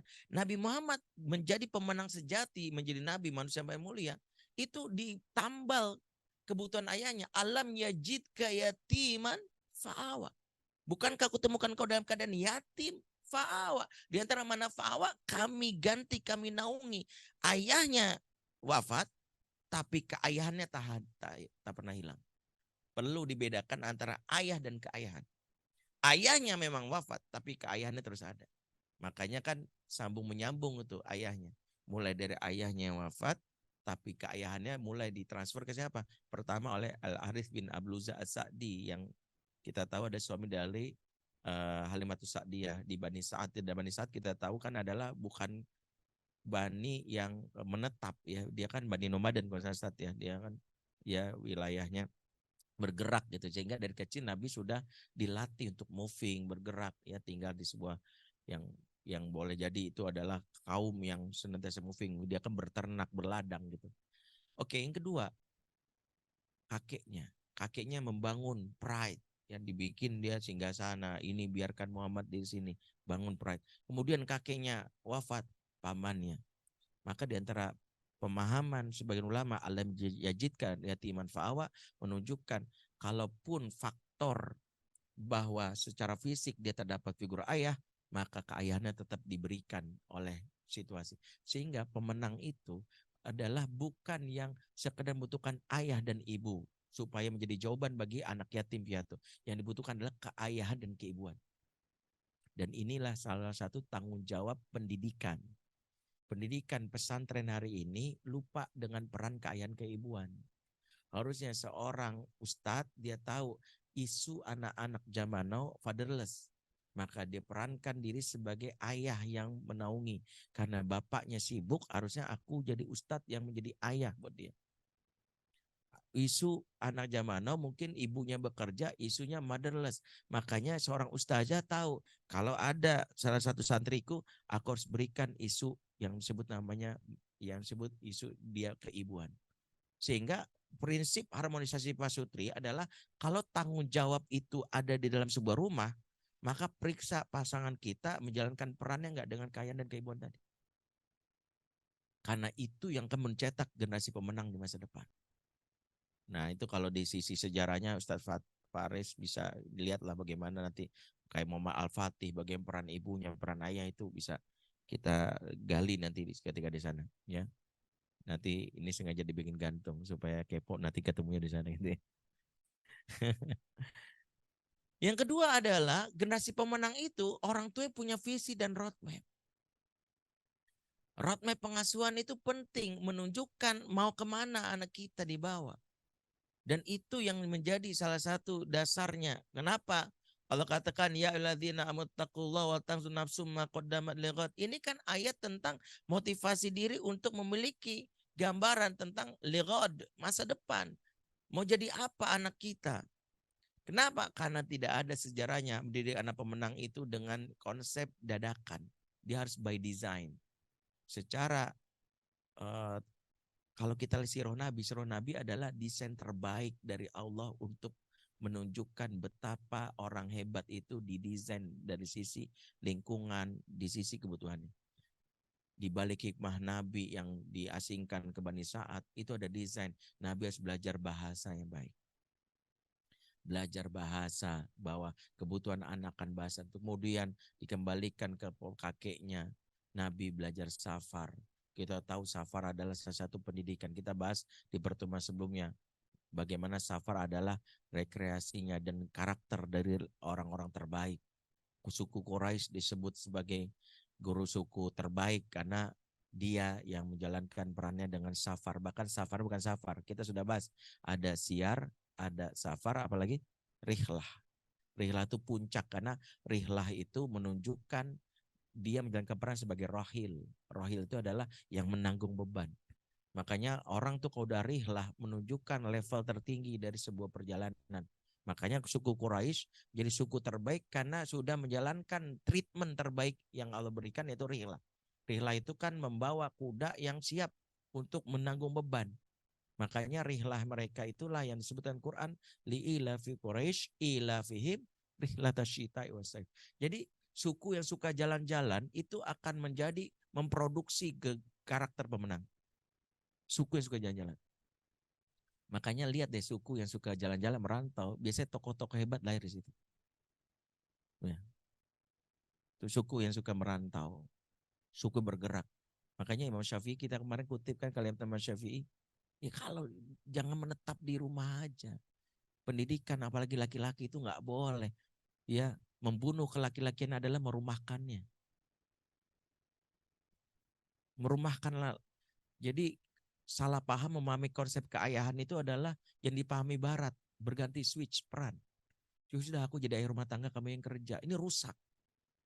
Rusak itu. Keayahan itu bukan membuat kita stay di rumah 24 jam.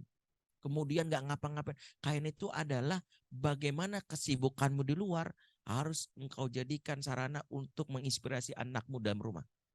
Sehingga bagaimana engkau pulang disambut dengan konsep ya abati gitu kan. Konsep ya abati kan konsep anak yang ayah jarang pulang tapi dikangenin gitu.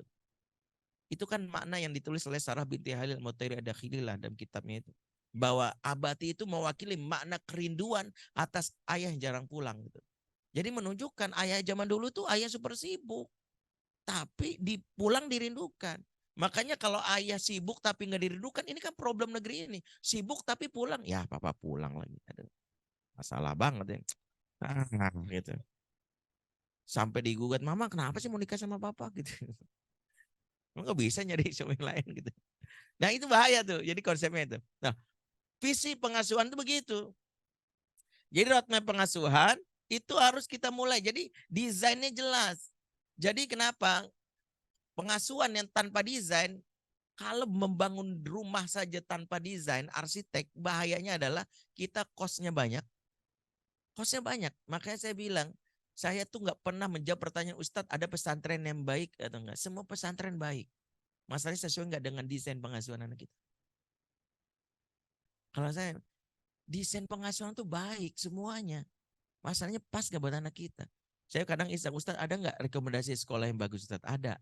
Namanya SMP Tarakanita. Loh, kan itu SMP Kristen. Nah itu kan bagus menurut Kristen. Tapi tepat nggak buat anak kita? Semua sekolah itu bagus, nggak ada sekolah terang-terangan, sekolah pemabok gitu nggak ada. Sekolah pezina di sini latih bagian berzina yang nggak ketahuan nggak ada. Semua sekolah baik, masih tepat nggak? Makanya jangan pernah komplain sama sekolah yang kita sudah sadari bahwa dia sudah menjualnya ini gitu. Ada orang tua komplain, Pak, kok di sekolah ini nggak diajarin hafal Quran sih Pak? Gimana sih sekolah? Bu, di sini sekolah entrepreneur. Di sekolah mengemudi gitu. Sekolah mengemudi di Juliana Jaya gitu. Terus ini sekolah ngaco nih. Masa nggak ada hafalan Qurannya? Bu, di sini sekolah nyetir, Bu. Sekolah menyetir, Ibu ngapain gimana? Kita ini yang salah. Kalau kita tahu sekolah itu jualan gitu, itu dia fokus di situ. Nah, masalahnya adalah kita pas nggak di situ. Makanya saya selalu bilang, kebutuhannya apa? Anak saya lagi butuh leadership nih, dia agak-agak dan sebagainya. Tanya, di sekolah ini diajarin nggak leadership, Pak? Oh, kok di sini diajarin nari, Pak? Enggak ada. Orang leadership nari ini. Ya udahlah cari yang lain. Ini kan sama kayak orang, ya, dia pengen bakso, nanya ke tukang gado-gado. Bang, jual bakso enggak? Di sini gado-gado, ini gaco nih jualan. Bakso masa nggak jual? Berarti nggak laku nih. Bukan. Situnya yang salah. Kalau nanya bakso ke tukang bakso, itulah kenapa desainnya periksa. Kenapa saya katakan gini? Karena supaya nanti perdebatan milih sekolah yang baik itu selesai di kita.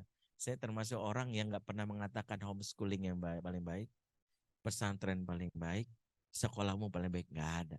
Semua by design. Makanya saya anaknya 5, semua anak saya coba semua yang cocok buat menurut desain pengasuhan mereka. Ada yang cocoknya memang pesantren. Ada yang homeschooling kayak Faris, anak saya sama dengan nama Ustadz Faris, itu kan dia homeschooling. Dia memang nggak cocok pesantren saat ini. Dia homeschooling, maka dia moving kemana kemari kan. Walau nyebutnya nggak homeschooling, dia namanya street schooling. Gitu. Ya. Kemudian yang cocoknya sekolah. Ya udah, berdasarkan apa? Desain, karena setiap anak itu unik. Makanya kita harus tahu bahwa desainnya apa. Desainnya, makanya itu disebut roadmap.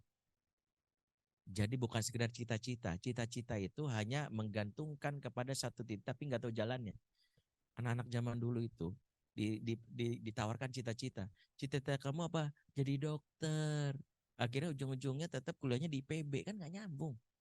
IPB mau jadi dokter, IPB berbank. Kenapa? Karena orang tua nggak punya roadmap. Orang tua dulu hanya menawarkan cita-cita. Bedanya dengan roadmap apa? Roadmap adalah cara menuju cita-cita. Jadi kalau ketika misalnya anak saya menjelaskan, kamu apa bang roadmap kamu? Bi, doain ya, aku umur 40 tahun, dia kan nulis tuh, aku umur 40 tahun, aku jadi ulama yang hafal Quran dan hafal 5.000 hadis, dia benar-benar, dan aku akan mendirikan sekolah pemikiran Islam. Dan dia punya itu, berarti apa yang abang harus pelajari? Aku sekarang butuh belajar bahasa, Quran, dan sejarah. Makanya kurikulum di masa sekarang dia cuma 3, bahasa, Quran, dan sejarah. Kemudian nanti kurikulum apa lagi dibutuhkan di jadi nanti ujung-ujungnya dia tahu kemana, dia ke arah mana. Ketika roadmap-nya itu nggak sesuai, dia pindah, alias plan A ganti jadi plan B. Nah anak saya yang nomor 3 beda lagi. Kalau dia yang perempuan, dia bilang apa? Dia tulis tuh roadmap-nya. Dia tulis, dibikin tempel di dinding. Umur 40 dia akan menjadi ahli di bidang sains yang menemukan nanti teori baru tentang bagaimana menjelajah luar angkasa. Makanya sekarang dia sedang aktif di bidang sains, ya, membuat robot, ya, dan sekarang lagi sedang melakukan kompetisi menuju perlombaan. Insya Allah doain ya, lagi bertarung untuk ke USA di Houston. Nah itu salah satunya. Jadi desainnya beda-beda setiap anak. Ya, berdasarkan nanti kalau pembahasan desain itu kan nanti berbeda lagi dengan potensinya, ya, dengan disebut syakilahnya. Kita sudah bahas waktu itu ya. Kullu ya'malu ala syakilahnya, syakilatihi. Syakilah itu kan selain tabi'ah maknanya adalah potensi yang dia miliki. Itu salah satunya. Orang tua harus punya visi dan roadmap. Visi itu berkaitan dengan prinsip dasar. Roadmap berkaitan dengan how to-nya. Ya. Visi Ibrahim jelas. Ibrahim sesibuk-sibuknya tetap menjadi ayah yang bertanggung jawab. Doanya jelas surat Ibrahim 35-37. Nah, kenapa saya sampai gini? Agar kalau kita punya roadmap, kita lebih fokus kepada tujuan bukan sarana. Ya, kayak misalnya contoh gini, kayak tadi kembali masa pesantren. Pesantren itu tujuan atau sarana? Nah, sarana. Tujuannya apa? Tujuannya mendidik anak yang nanti hafal Quran, bla bla gitu lah. Ya.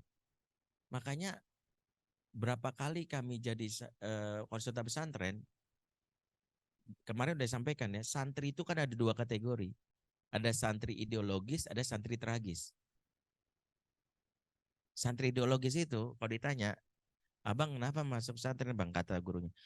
Soalnya aku tuh pengen banget Ustadz, nanti kan aku pengen habis ini lanjut lagi ke Gontor. Gontor aku mau ke Al-Azhar, aku tuh pengen banget. Misalnya habis itu aku pengen jadi ahli di bidang sejarah. Itu jelas tuh, itu namanya santri ideologis. Kalau santri tragis, kenapa mau pesantren? Nggak tahu, disuruh mama, disuruh bapak. Saya bapak sibuk banget. Jadi banyak kasus hari ini santri tragis. Santri tragis itu dia datang memang bukan karena kesadaran. Nah, sayangnya banyak guru nggak bisa memetakan ini. Kenapa? Pertama, santri tragis itu awalnya dia sendiri. Tapi ketika teman yang komentarin, sama gue juga, dia berkoalisi. Awalnya dia merasa lemah karena berkoalisi jadi kuat. Orang yang bandel itu di pesantren umumnya karena dia punya supporting system. Dia nggak bisa bandel sendiri. Kenapa? Dia menemukan sama dia masalahnya sama gue nih, dia punya masalah sama bapak gue. Itulah kenapa salah satu konsep pesantren modern hari ini yang diajarkan di beberapa tempat adalah merekayasa, namanya click and crowd. Merekayasa itu adalah jangan pernah membuat santri itu memilih pertemanan berdasarkan ketragisan mereka. Kalau enggak mereka kuat melawan. Wih, kita sama senasib, lawan Kak, lawan ini. Salah, hajar aja pesantren, hajar aja pimpinan. Kenapa konsepnya harus dibikin bahwa santri ideologis itu jadi asistennya Ustadz. Misalnya bilang, Bang, Ustadz nih ngeliat kamu tuh semangat belajar, bisa bantu Ustadz nggak, teman kamu kan ada yang nggak sama kamu. Kamu bisa nggak berteman dengan si ini. Jadi kita bikin pertemanan supaya tidak itu ditularkan lah semangatnya itu. Ya, tapi tergantung leadernya. Lihat karakter leadernya anak kita. Atau si anak ini kalau dia leadernya, dia kuat leadernya, dia mempengaruhi. Kalau enggak, dia terpengaruhi. Itu juga ada pilihan-pilihan lain. Nah, itu kenapa pentingnya. Nah, kenapa tadi bilang sarana itu beda dengan tujuan? Karena gini, supaya kita tidak berdebat dengan konsep harus pesantren. Saya ingin katakan begini ya, dari Bekasi ke Bogor misalnya. Bogor itu tujuan. Menuju Bogor bisa lewat jalan kaki, ya, gempor tentu saja, naik motor irit tapi pegal di pantat, naik mobil lebih enak tapi mahal di bensin dan kejebak macet, naik kereta lebih irit tapi capek bis juga gitu. Maka menuju Bogor bisa dengan banyak sarana. Sehingga jangan bilang gini, yang penting naik angkot. Ya, masalahnya anak-anak yang dikatakan penting naik angkot, ujung-ujungnya dia nggak ke Bogor.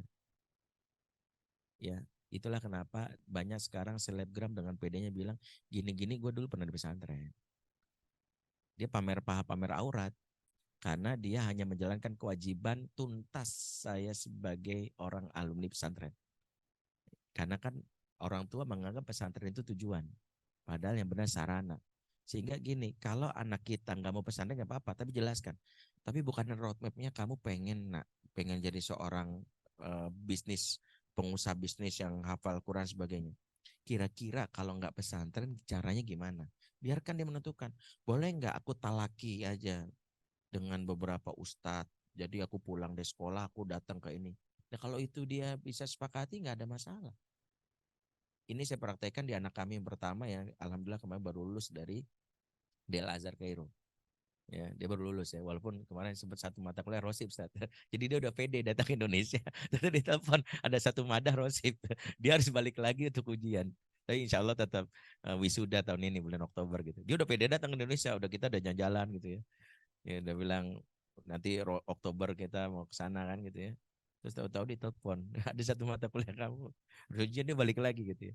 Nah, dia itu dulu mau masuk pesantren akhirnya nggak betah gitu. Akhirnya karena kami baru belajar waktu itu sama istri itu baru tahu, akhirnya abang gimana, abang nggak masuk pesantren tapi kan cita-cita abang ada menjadi ulama pebisnis.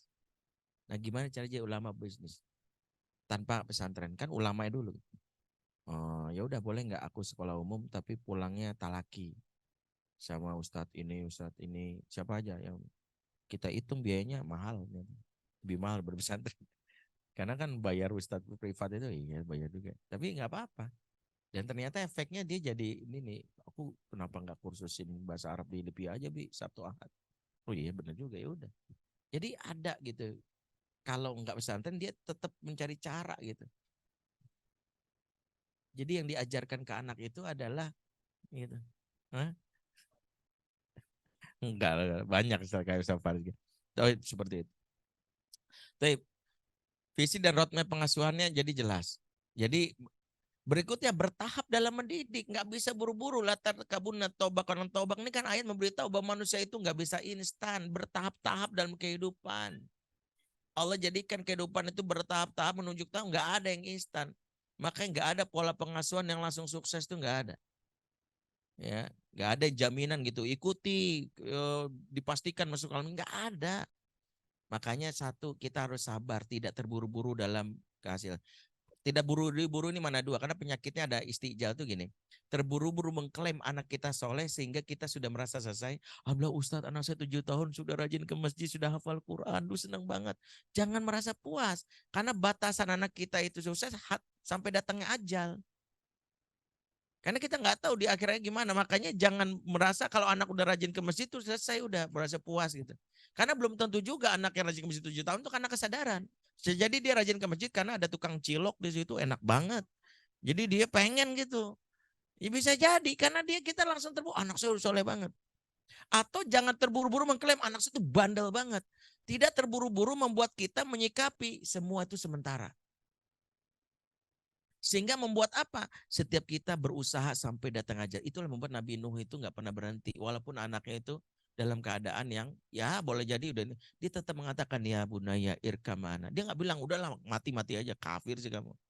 Dia nggak bilang, tetap ajak. Ketika anaknya ajal selesai ya sudah. Makanya kalau ditanya kapan berhentinya kita mengasuh, batasnya kematian. Kalau nggak kita mati duluan, anak kita mati duluan. Selagi masih ada nyawa, selalu lakukan. Sehingga kenapa ini penting? Karena tahapan-tahapan ini membuat kita akhirnya memahami ilmu tumbuh kembang. Misalnya apa? Misalnya adalah bagaimana membangun perasaan suka lebih dulu daripada bisa. 0 sampai 7 Allah takdirkan setiap bayi nggak punya akal. Kenapa? Yang ada adalah ini, fuad, emosi, perasaan. Kenapa? Karena di umur ini dia cuma tahu like or dislike, suka atau nggak suka.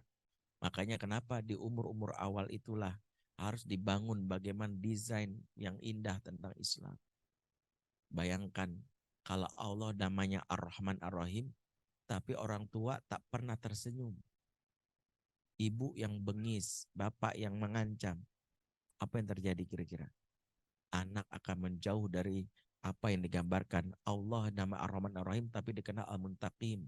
Maha mengancam, Al-Mutasyaddid, maha keras siksanya. Maka ini yang harus kita pahami. Kenapa ketidak terburu-buru membuat kita akhirnya memahami. Sehingga tidak mengklaim. Contoh, anak saya tuh egois banget Ustadz. Dia sama adeknya pelit banget tuh. Kadang-kadang saya mengamal-amal. Kadang-kadang saya ngomel-ngomel mulu. Saya harus ngancem. Bagi nggak? Kamu tuh bener-bener nggak? Nggak boleh gitu. Seorang muslim terus berbagi. Sadarkah kita bahwa Nabi pun pernah menemukan anak yang nggak mau berbagi. Tapi reaksinya beda. Karena ternyata dalam ilmu tumbuh kembang, seorang anak wajib memiliki fase ego. Makanya Nabi ketika mau minuman, ditemukan ada satu sahabat, di sebelahnya ada orang dewasa. Dua orang dewasa. Nabi bawa minuman ini sambil izin, ya gulam, Ata'danu li an uti haula. Nak, bolehkah minuman ini aku kasih ke orang dewasa di sebelahmu? Bayangkan, Nabi minta izin pada minuman milik dia, milik Nabi. Ya, apa jawaban anak ini? Wallahi la, demi Allah kagak. Kalau kita langsung songong, nggak boleh begitu. Pelit kamu. Nabi tersenyum ngasih. Karena Nabi tahu betul anak harus melalui fase ego. Tahu nggak? Berdasarkan riset, anak soleh yang nggak punya sifat ego, kelak jadi orang soleh yang nggak enakan. Jadi koruptor yang lulusan pesantren itu pernah saya tanya waktu saya ngisi di KPK. Kenapa? Antum kan tahu tuh suatu suap. Jawabannya sederhana, nggak enak Ustadz. Itu kan teman ana waktu SMP. Itu kita sekamar dulu waktu itu. Ana masa cuma tanda tangan doang nggak bisa, nggak enak Ustadz.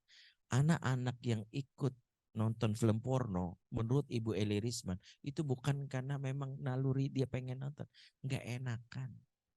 Ikut-ikutan. Nah, mental ikut-ikutan itu karena rasa nggak enak, karena fitrah ego yang dibunuh oleh orang tua pendidik. Makanya kenapa kalau anak nggak mau berbagi, ya sudah. Nanti ada fasenya, makanya pelan-pelan memasukkan nilai empati. Kasihan tuh adik nangis bang. Adik karena abang nggak berbagi, ya udah abang mau pegang mainannya berapa menit. Dan biasanya nggak mau diatur dia. Nggak mau. Nah, kalau 10 menit gimana? Nggak mau. Ya udah 30 menit, ya udah setengah jam kata dia. Ketahuilah walaupun dia mendefinisikan setengah jam, sebelum setengah jam dia akan ngasih ke adiknya. Dan ketika dia ngasih, padahal belum setengah jam tuh, baru 5 menit kan, ini dek.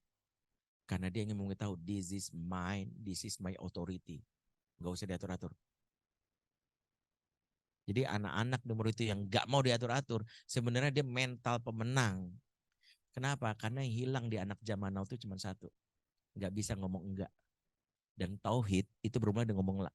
Tahu nggak? Kenapa orang Abu Jahal itu disebut kafir? Bahkan Abu Thalib mati dalam keadaan kafir. Karena mereka nggak bisa ngomong enggak kepada Lata, kepada Uzza, kepada Manat, kepada Hubal. Mereka itu kalau ditanya, man khalaqas samawati wal ard, siapa menciptakan langit dan bumi? Mereka jawab Allah. Loh, mereka jawab Allah. Loh, mereka tahu Allah Tuhan. Tapi kenapa mereka sebut kafir?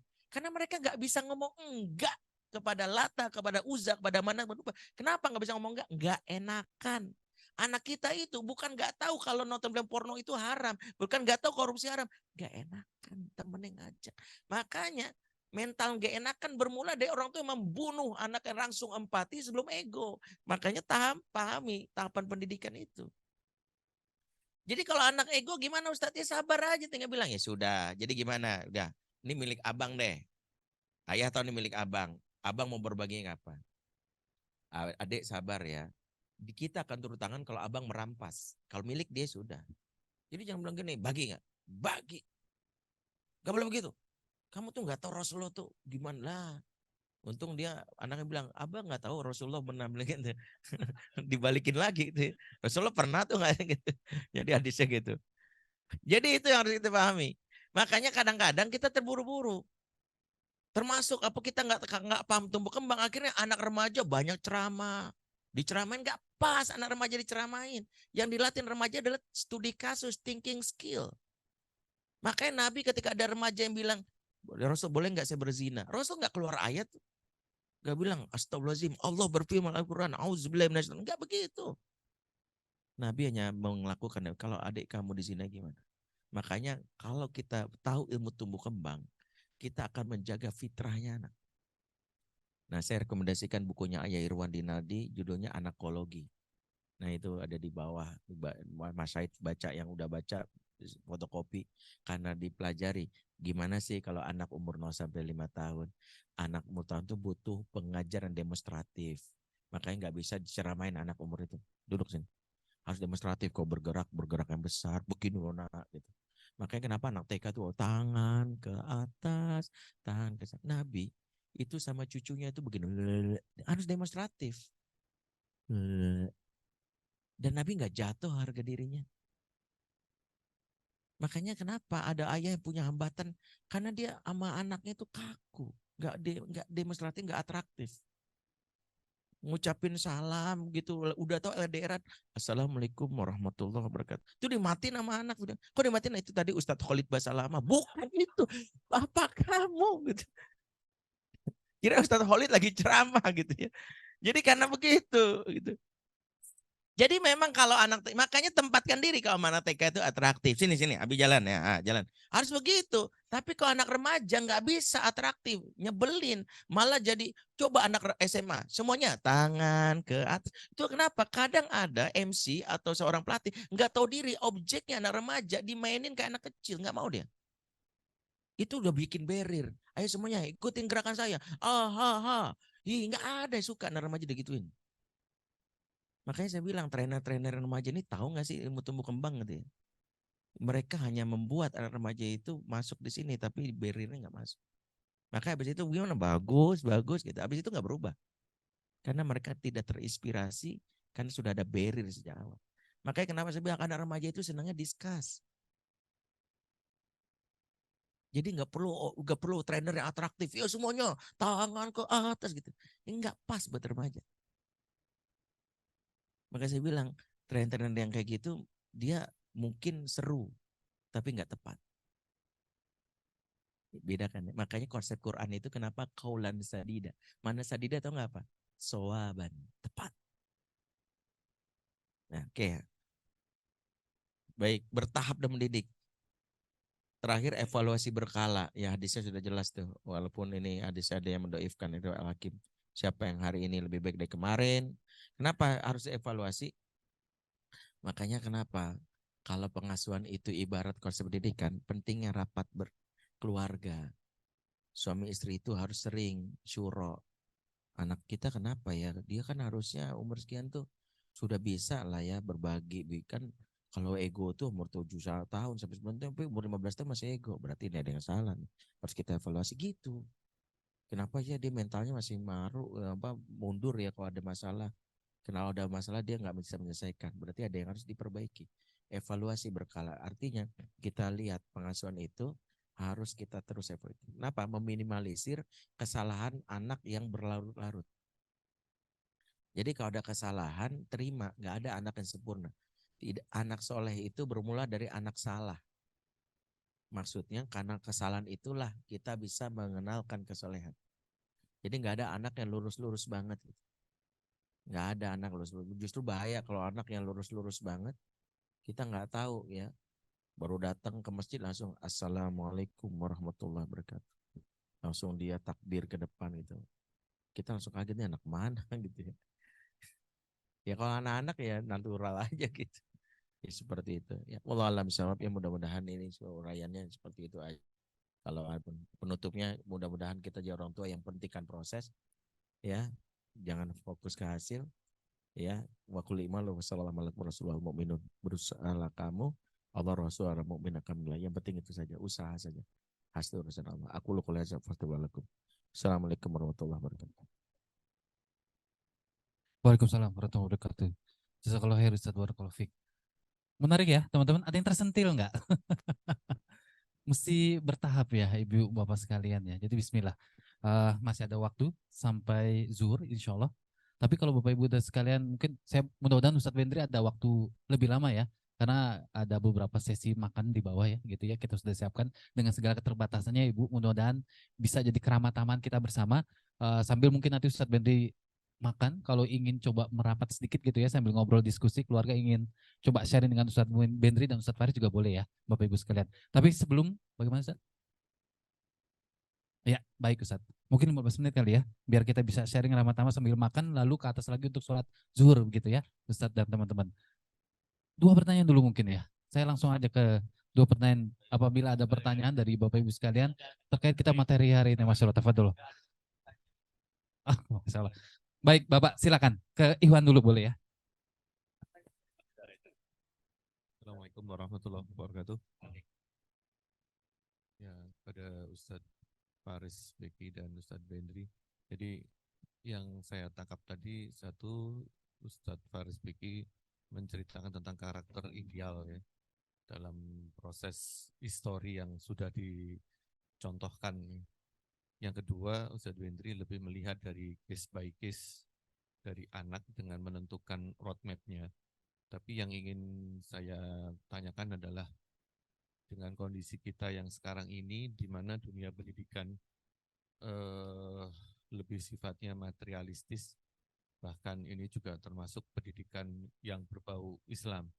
Apakah itu di pondok, SD, IT, dan sebagainya, itu sudah berbau materialistis, sehingga roadmap yang tadi disampaikan itu juga jauh sekali ya. Artinya kita tidak bisa berharap dari institusi pendidikan. Sedangkan orang tua atau keluarga pun juga akan mengalami kendala karena anak tidak 100% ada dalam lingkungannya. Jadi yang ingin saya tanyakan adalah bagaimana kita mengatasi kondisi hal ini sehingga permasalahan pendidikan atau pengasuhan anak ini kan semata-mata bukan urusan keluarga saja, karena tadi kita bilang bahwa ternyata anak itu kita didik di rumah sebaik apapun, dia ketemu sama temannya, sama lingkungan di sekitar rumahnya, atau bahkan di sekolah yang sudah berbau Islami, ternyata juga nggak berubah juga visi misinya seperti itu. Dan yang pertanyaan kedua adalah masalah kalau menurut saya adanya simplifikasi permasalahan yang ini juga akan menyentuh pada anak-anak. Jadi melihat permasalahan ini pada konteks yang lebih simpel sehingga lupa pada kultur, histori, atau sesuatu yang sifatnya tidak tidak bisa diukur dengan kacamata anak-anak seperti itu, atau bahkan mereka yang sudah remaja pun agak susah. Jadi mereka ingin melihat sesuatu itu ya secara simpel aja seperti itu. Nah, ini bagaimana cara mengatasinya?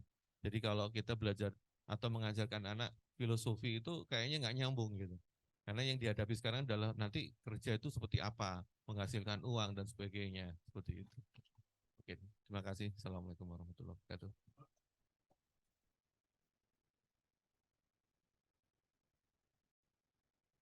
Baik, bagus sekali ya. Saya coba jawab yang pertama khususnya.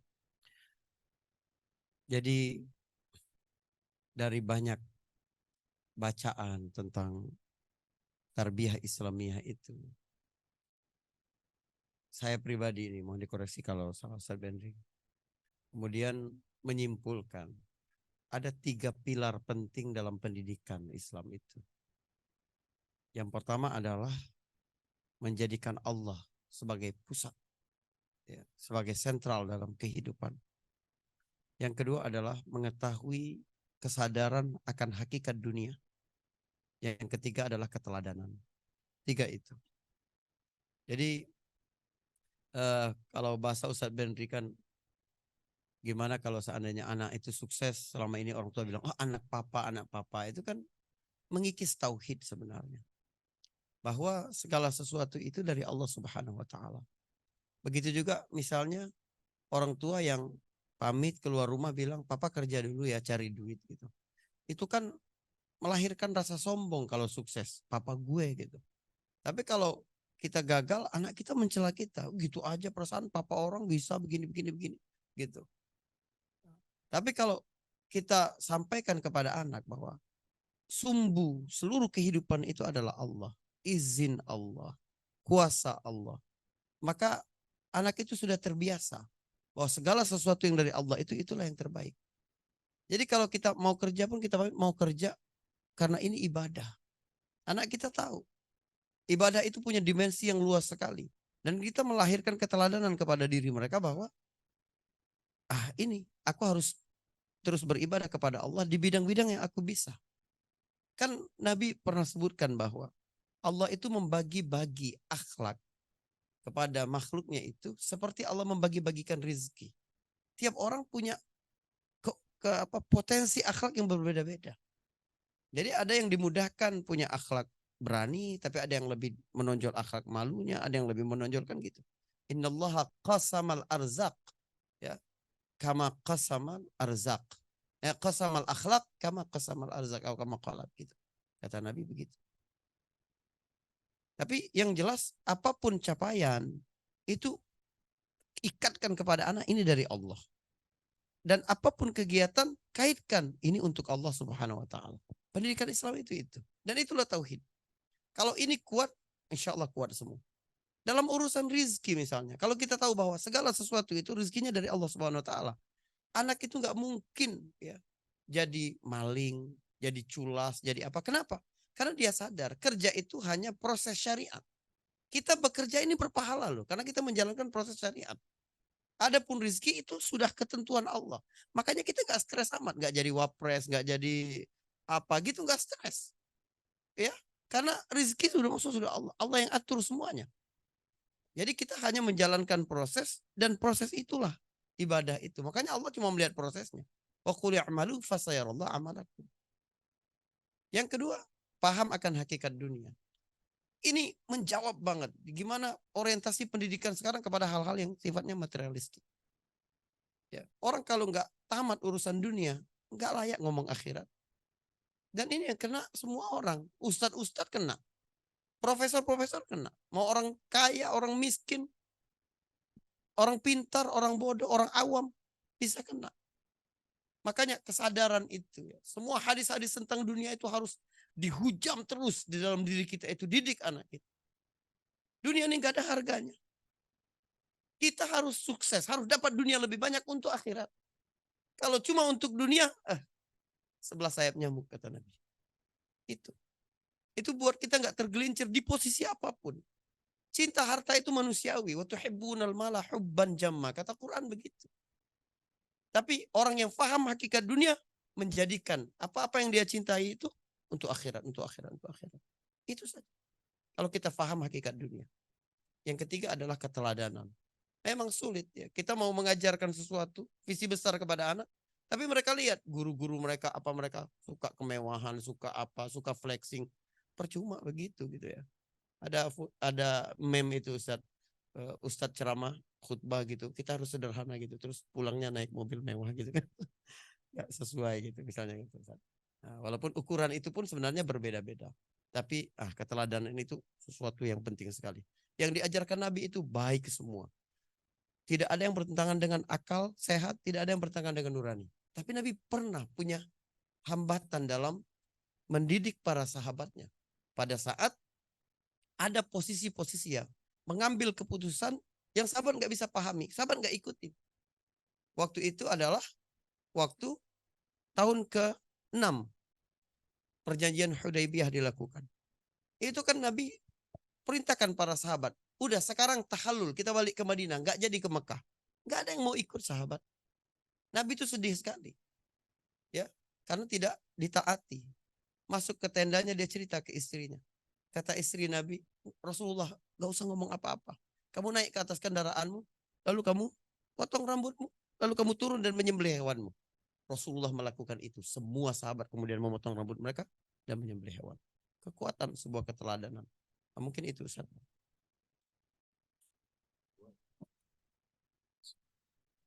Baik ya.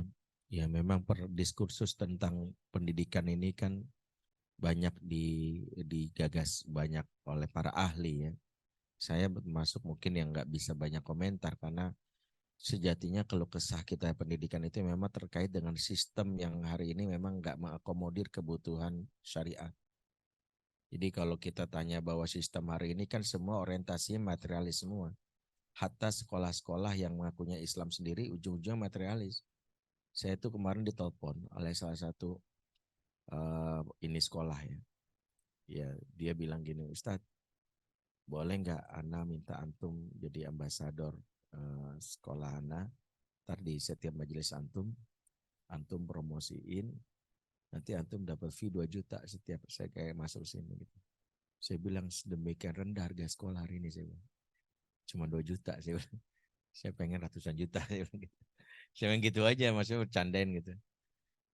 Terus dia bilang gini, saya nggak bisa, saya cuma bilang saya nggak kebayang sekolah yang dibangun dengan gagasan ekonomi gitu. Berarti sekolah hanya memproduksi kebutuhan pasar, bukan kebutuhan umat. Terus dia diam. Saya ngomongnya keras karena teman saya. Dia bilang, oh harusnya gimana? Ya, saya bilang, saya nggak bilang harusnya gimana. Tapi kalau pangkal ini kita serap, insya Allah kita tahu mana yang harus kita lakukan. Nurani kita. Karena saya mendidik bukan mendidik anak jadi pekerja industri gitu. Karena kan ujung-ujungnya sekolah itu selalu berpikir ada mau kerja di mana. Sehingga ilmu yang disebutkan dalam Quran itu meninggikan derajat, dipahami ya rafa'il ladzina amun minkum ladzina utul ilma darajat, maka ilmu yang dipakai adalah ilmu untuk jadi orang kaya gitu. Karena derajatnya kalau di derajat naik karena jadi orang kaya gitu. Dia lupa bahwa itu nggak ada hubungannya dengan kaya. Ilmu Allah tidak membagikan kekayaan berdasarkan ilmu kan. Kalau kekayaan berdasarkan ilmu berarti yang S3 pasti kaya-kaya gitu. Yang lulusan SD pasti miskin. Ternyata nggak juga. Banyak lulusan SD jadi pengusaha besar gitu. Karena bukan itu gitu. Nah, itu konsep ini kan ada di masyarakat dan kita tahu. Berarti apa? Satu, pilihannya dua. Bikin kapal Nabi Nuh yang membuat kita akhirnya mengajak orang masuk dalam bahtera yang satu. Itu agak pendekatan ekstrim. Irkam ma'ana gitu ya. Makanya jangan masuk ke sistem itu. Kalau itu ini gagasan ini saya ngomong orang HTI langsung setuju gitu. Makanya satu sisi orang mikir saya orang HTI, padahal bukan gitu. Maksudnya irkam ma'ana itu udah memang kita nggak masuk dalam lingkaran itu. Atau kedua adalah menambal apa yang rusak dan itu boleh aja. Berarti kita jangan mempercayakan sepenuhnya pendidikan ke sekolah. Itulah kegagalan kita. Kita menganggap sekolah itu sebagai bengkel atau laundry. Ya, sehingga itu membuat kita kecewa mulu. Kenapa enggak ini ya? Harusnya kan kita menjadikan mereka mitra. Yang kita tahu bahwa ada hal yang kita nggak bisa lakukan dan bisa lakukan mereka. Sehingga kalaupun kendalinya dari mana ada di kita. Si kendalinya dari kita. Kalau nggak sesuai kita akan evaluasi. Kenapa anak saya begini ya? Kalau nggak sesuai sudah kita tarik. Kendalinya dari kita. Nah masalahnya adalah berdasarkan Global Parenting Survey, Indonesia ini adalah negara dengan tingkat ketergantungan tinggi kedua terhadap sekolah. Jadi Indonesia itu negara dengan nomor 2 tertinggi tergantung. Yang pertama India. Jadi kita itu akhirnya kalau nggak ada sekolah bingung gitu. Terus gimana gitu. Makanya harusnya kemarin tuh waktu COVID itu sebenarnya pesan Allah kepada kita. Kembalikanlah fungsi rumah sebagai madrasah. Kemarin kan kita bahas fungsi rumah itu al-ma'wa, al-madrasah, al-markaz. Ujung dari rumah itu harus jadi markas. Ayah, bapak, anak, ibu itu punya komitmen bersama untuk umat gitu. Seperti Ibrahim, Ismail dan juga Hajar gitu kan markas, rumahnya sederhana tapi markas. Yuk kita bangun prasasti apa nih buat umat gitu. Jadi bukan anak punya ide apa, bapaknya punya ide apa, anak karena ujung-ujungnya ke depannya adalah bagaimana penguatan itu bukan di sekolah. Sekolah itu adalah kebutuhan yang makin besar, tapi yang paling utama ketika suatu saat sekolah itu harus berhenti, pendidikan harus tetap jalan. Sehingga kalau sekarang, kalau saya menyicilnya gini aja, kembalikan lagi fungsi pendidikan. Apa yang kita bisa bersaksi di hadapan Allah, bahwa sejatinya anak kita itu menjadi soleh bukan karena sekolah. Harusnya ada peran kita. Kan ketika Nabi Yakub wafat itu kan dia nanya gini, menjelang ajal tuh, mata budu nami ba'di. Nah kalau ayah mati kamu nyembah apa? Kira-kira kalau kita jadi orang tua nih, kita nanya sama anak bilang ajal. Nah kalau papa mati kamu menyembah apa? Kita pengen anak kita jawabannya apa? Nak budullah. Kami menyembah Allah. Tapi anak-anak Yakub kan gak jawab gitu. Jawabannya apa? Nak budu ilahaka wa ilaha abaika Ibrahim Ismail wa Ishak ilahan wahidah. Ribet banget. Ribet menurut saya. Kami menyembah Tuhanmu, Tuhan kakek moyangmu, Ibrahim Ismail Ishak. Siapa? Allah Tuhan yang satu. Kenapa jawabannya gak langsung nak budullah? Karena anak-anak Yakub yang beritahu bahwa kami menjadi soleh bukan karena orang lain, karena pengajaran dari Bapak yang turun-temurun. Jadi kami menyembah Allah itu bukan karena tetangga. Kami itu menyembah Allah itu bukan karena tetangga yang ngajarin, tapi Bapak punya kontribusi. Jadi kalau mau kan jawabannya sederhana. Jawabannya seorang anak Yakub itu bisa aja bilang, nak budullah selesai. Tapi yang Allah jabarkan nggak begitu. Dia ingin memberitahu bahwa yang namanya pendidikan itu harus bermula di orang terdekat. Sehingga jangan sampai kita mengajarkan orang lain, tapi anak sendiri nggak diajarin. Bahwa dia harus orang pertama yang mendapatkan apa yang pengetahuan kita. Jadi gini, transfer pengetahuan pertama itu harusnya dari orang tua kepada anak. Istilah Quran itu kenapa? Wa'atidal qurba haqqo, berikanlah hak khususnya kepada orang terdekatmu. Itu kan babnya bab tentang masalah harta ya. Tapi sebenarnya secara umum kalau kita ambil ibrohnya, apapun itu harusnya orang terdekat dulu. Sehingga jangan sampai anakmu bisa pertama kali lafaz Quran itu dari orang lain, padahal kamu sendiri ngajarin orang lain. Harusnya kan anak dulu. Seperti itu. Makanya kalau saya dalam kondisi seperti ini nggak bisa ideal, nggak ada yang sempurna. Tapi menambal apa yang ada dengan memfungsikan kembali. Jadi kalau ditanya apa yang bisa kita lakukan Ustadz? Pertama, mengupgrade kualitas keluarga kita. Jangan sekedar jadi tempat untuk tidur atau tempat berlabuh atau tempat menyenangkan. Upgrade. Yuk jadikan tempat rumah kita jadi madrasah. Di antara fungsi madrasah dua. Ayah bisa menjadi seorang pendidik yang kan nilai-nilainya ditransfer ke anak atau belajar bersama kepada sumber pendidik yang kita yakin bersama. Makanya bikin program misalnya, yuk dalam sebulan kita ngaji dengan ke Ustadz Faris. Kita ngaji ke Ustadz Faris. Ajak anak. Jadi anak, bapak, ibu punya satu nilai yang sama. Rujukannya sama. Jadi seperti itu. Karena kita nggak mungkin ya dalam hal ini untuk tadi kalau bakteranya kita ganti, kita bikin bahtera sendiri. Itu kita jadi harus memiliki kekuatan seperti Nabi Nuh. Mental kita harus mental ulul azmi kan. Mentalnya Nabi Nuh karena dia bukan nabi sembarangan, ulul azmi. Berarti kita harus siap membangun sistem sendiri gitu, mentalnya ulul azmi. Kalau nggak bisa masuk dalam sistem tapi jangan dikendalikan oleh sistem. Prinsipnya adalah jadilah ikan yang bergerak di lautan. Dia tetap berada di lingkungan yang penuh asin tapi enggak bergerak. Kenapa? Karena terus bergerak. Bergeraknya karena dia yang tahu arahnya dalam. Kapan ikan itu menjadi ikan asin? Ketika tak lagi bergerak. Ketika dia akhirnya terombang-ambing, akhirnya mati, kena dikeringin, ditaburi garam menjadi ikan asin. Keluarga yang terasini ada keluarga yang enggak punya visi arah bergerak. Akhirnya terasini sama sistem. Jadi kalau terasini sama sistem akhirnya perasaan anak saya lulusan pesantren ya karena perasaan saya lulusan sekolah Islam karena terasini karena kita nggak punya visi bergerak. Coba kok kita punya visi bergerak, kita akhirnya ya udah kalau misalnya sekolah ini ya udah kita cari yang lain. Makanya nggak stres-stres amat gitu kalau anak kita tiba-tiba di DO dari kampus atau dari sudah kampus mendeo kamu asal Allah nggak mendeo kamu gitu saja. Kampus mengatakan kamu ya sudah penting pendidikan tetap jalan. Karena kan tuntutan dalam Islam itu bukan sekolah kamu dari minal mahdi leladi. Yang benar menuntut ilmu. Jadi kalau nggak sekolah yang penting menuntut ilmu aja gitu. Bi, kalau aku nggak sekolah gimana? Nggak apa-apa, yang penting belajar. Gitu aja jawabannya. Dia bilang. Jadi kayak anak saya nih kan sesuai rekomendasi Ustadz Faris, dia pengen banget ke Qatar. Mau ke Qatar gitu. Terus dia bilang, Bi, aku udah usahain gini, kayaknya Qatar nih baru daftar nih bulan September tahun depan. Kalau aku nanti gimana kalau ternyata nggak lulus? Nggak apa-apa. Berarti kalau nggak lulus, aku nggak sekolah, nggak apa, penting belajar gitu. Atau yang penting belajar gitu. Mau sekolah apa nggak sekolah, penting belajar. Yang penting belajar itu yang jadi ibadah, bukan sekolah. Sekolah kalau cuma duduk nongkrong tidur nggak ibadah gitu. Kan ada orang ke sekolah gitu malah ngorok gitu. Saya sekolah dong, tapi nggak sekolah nggak belajar. Belajar lah yang benar tuh. Wallah alam. Jazakallah khair, Ustadz Faris, Ustadz Bendri. Mudah-mudahan terjawab ya Pak. Baik.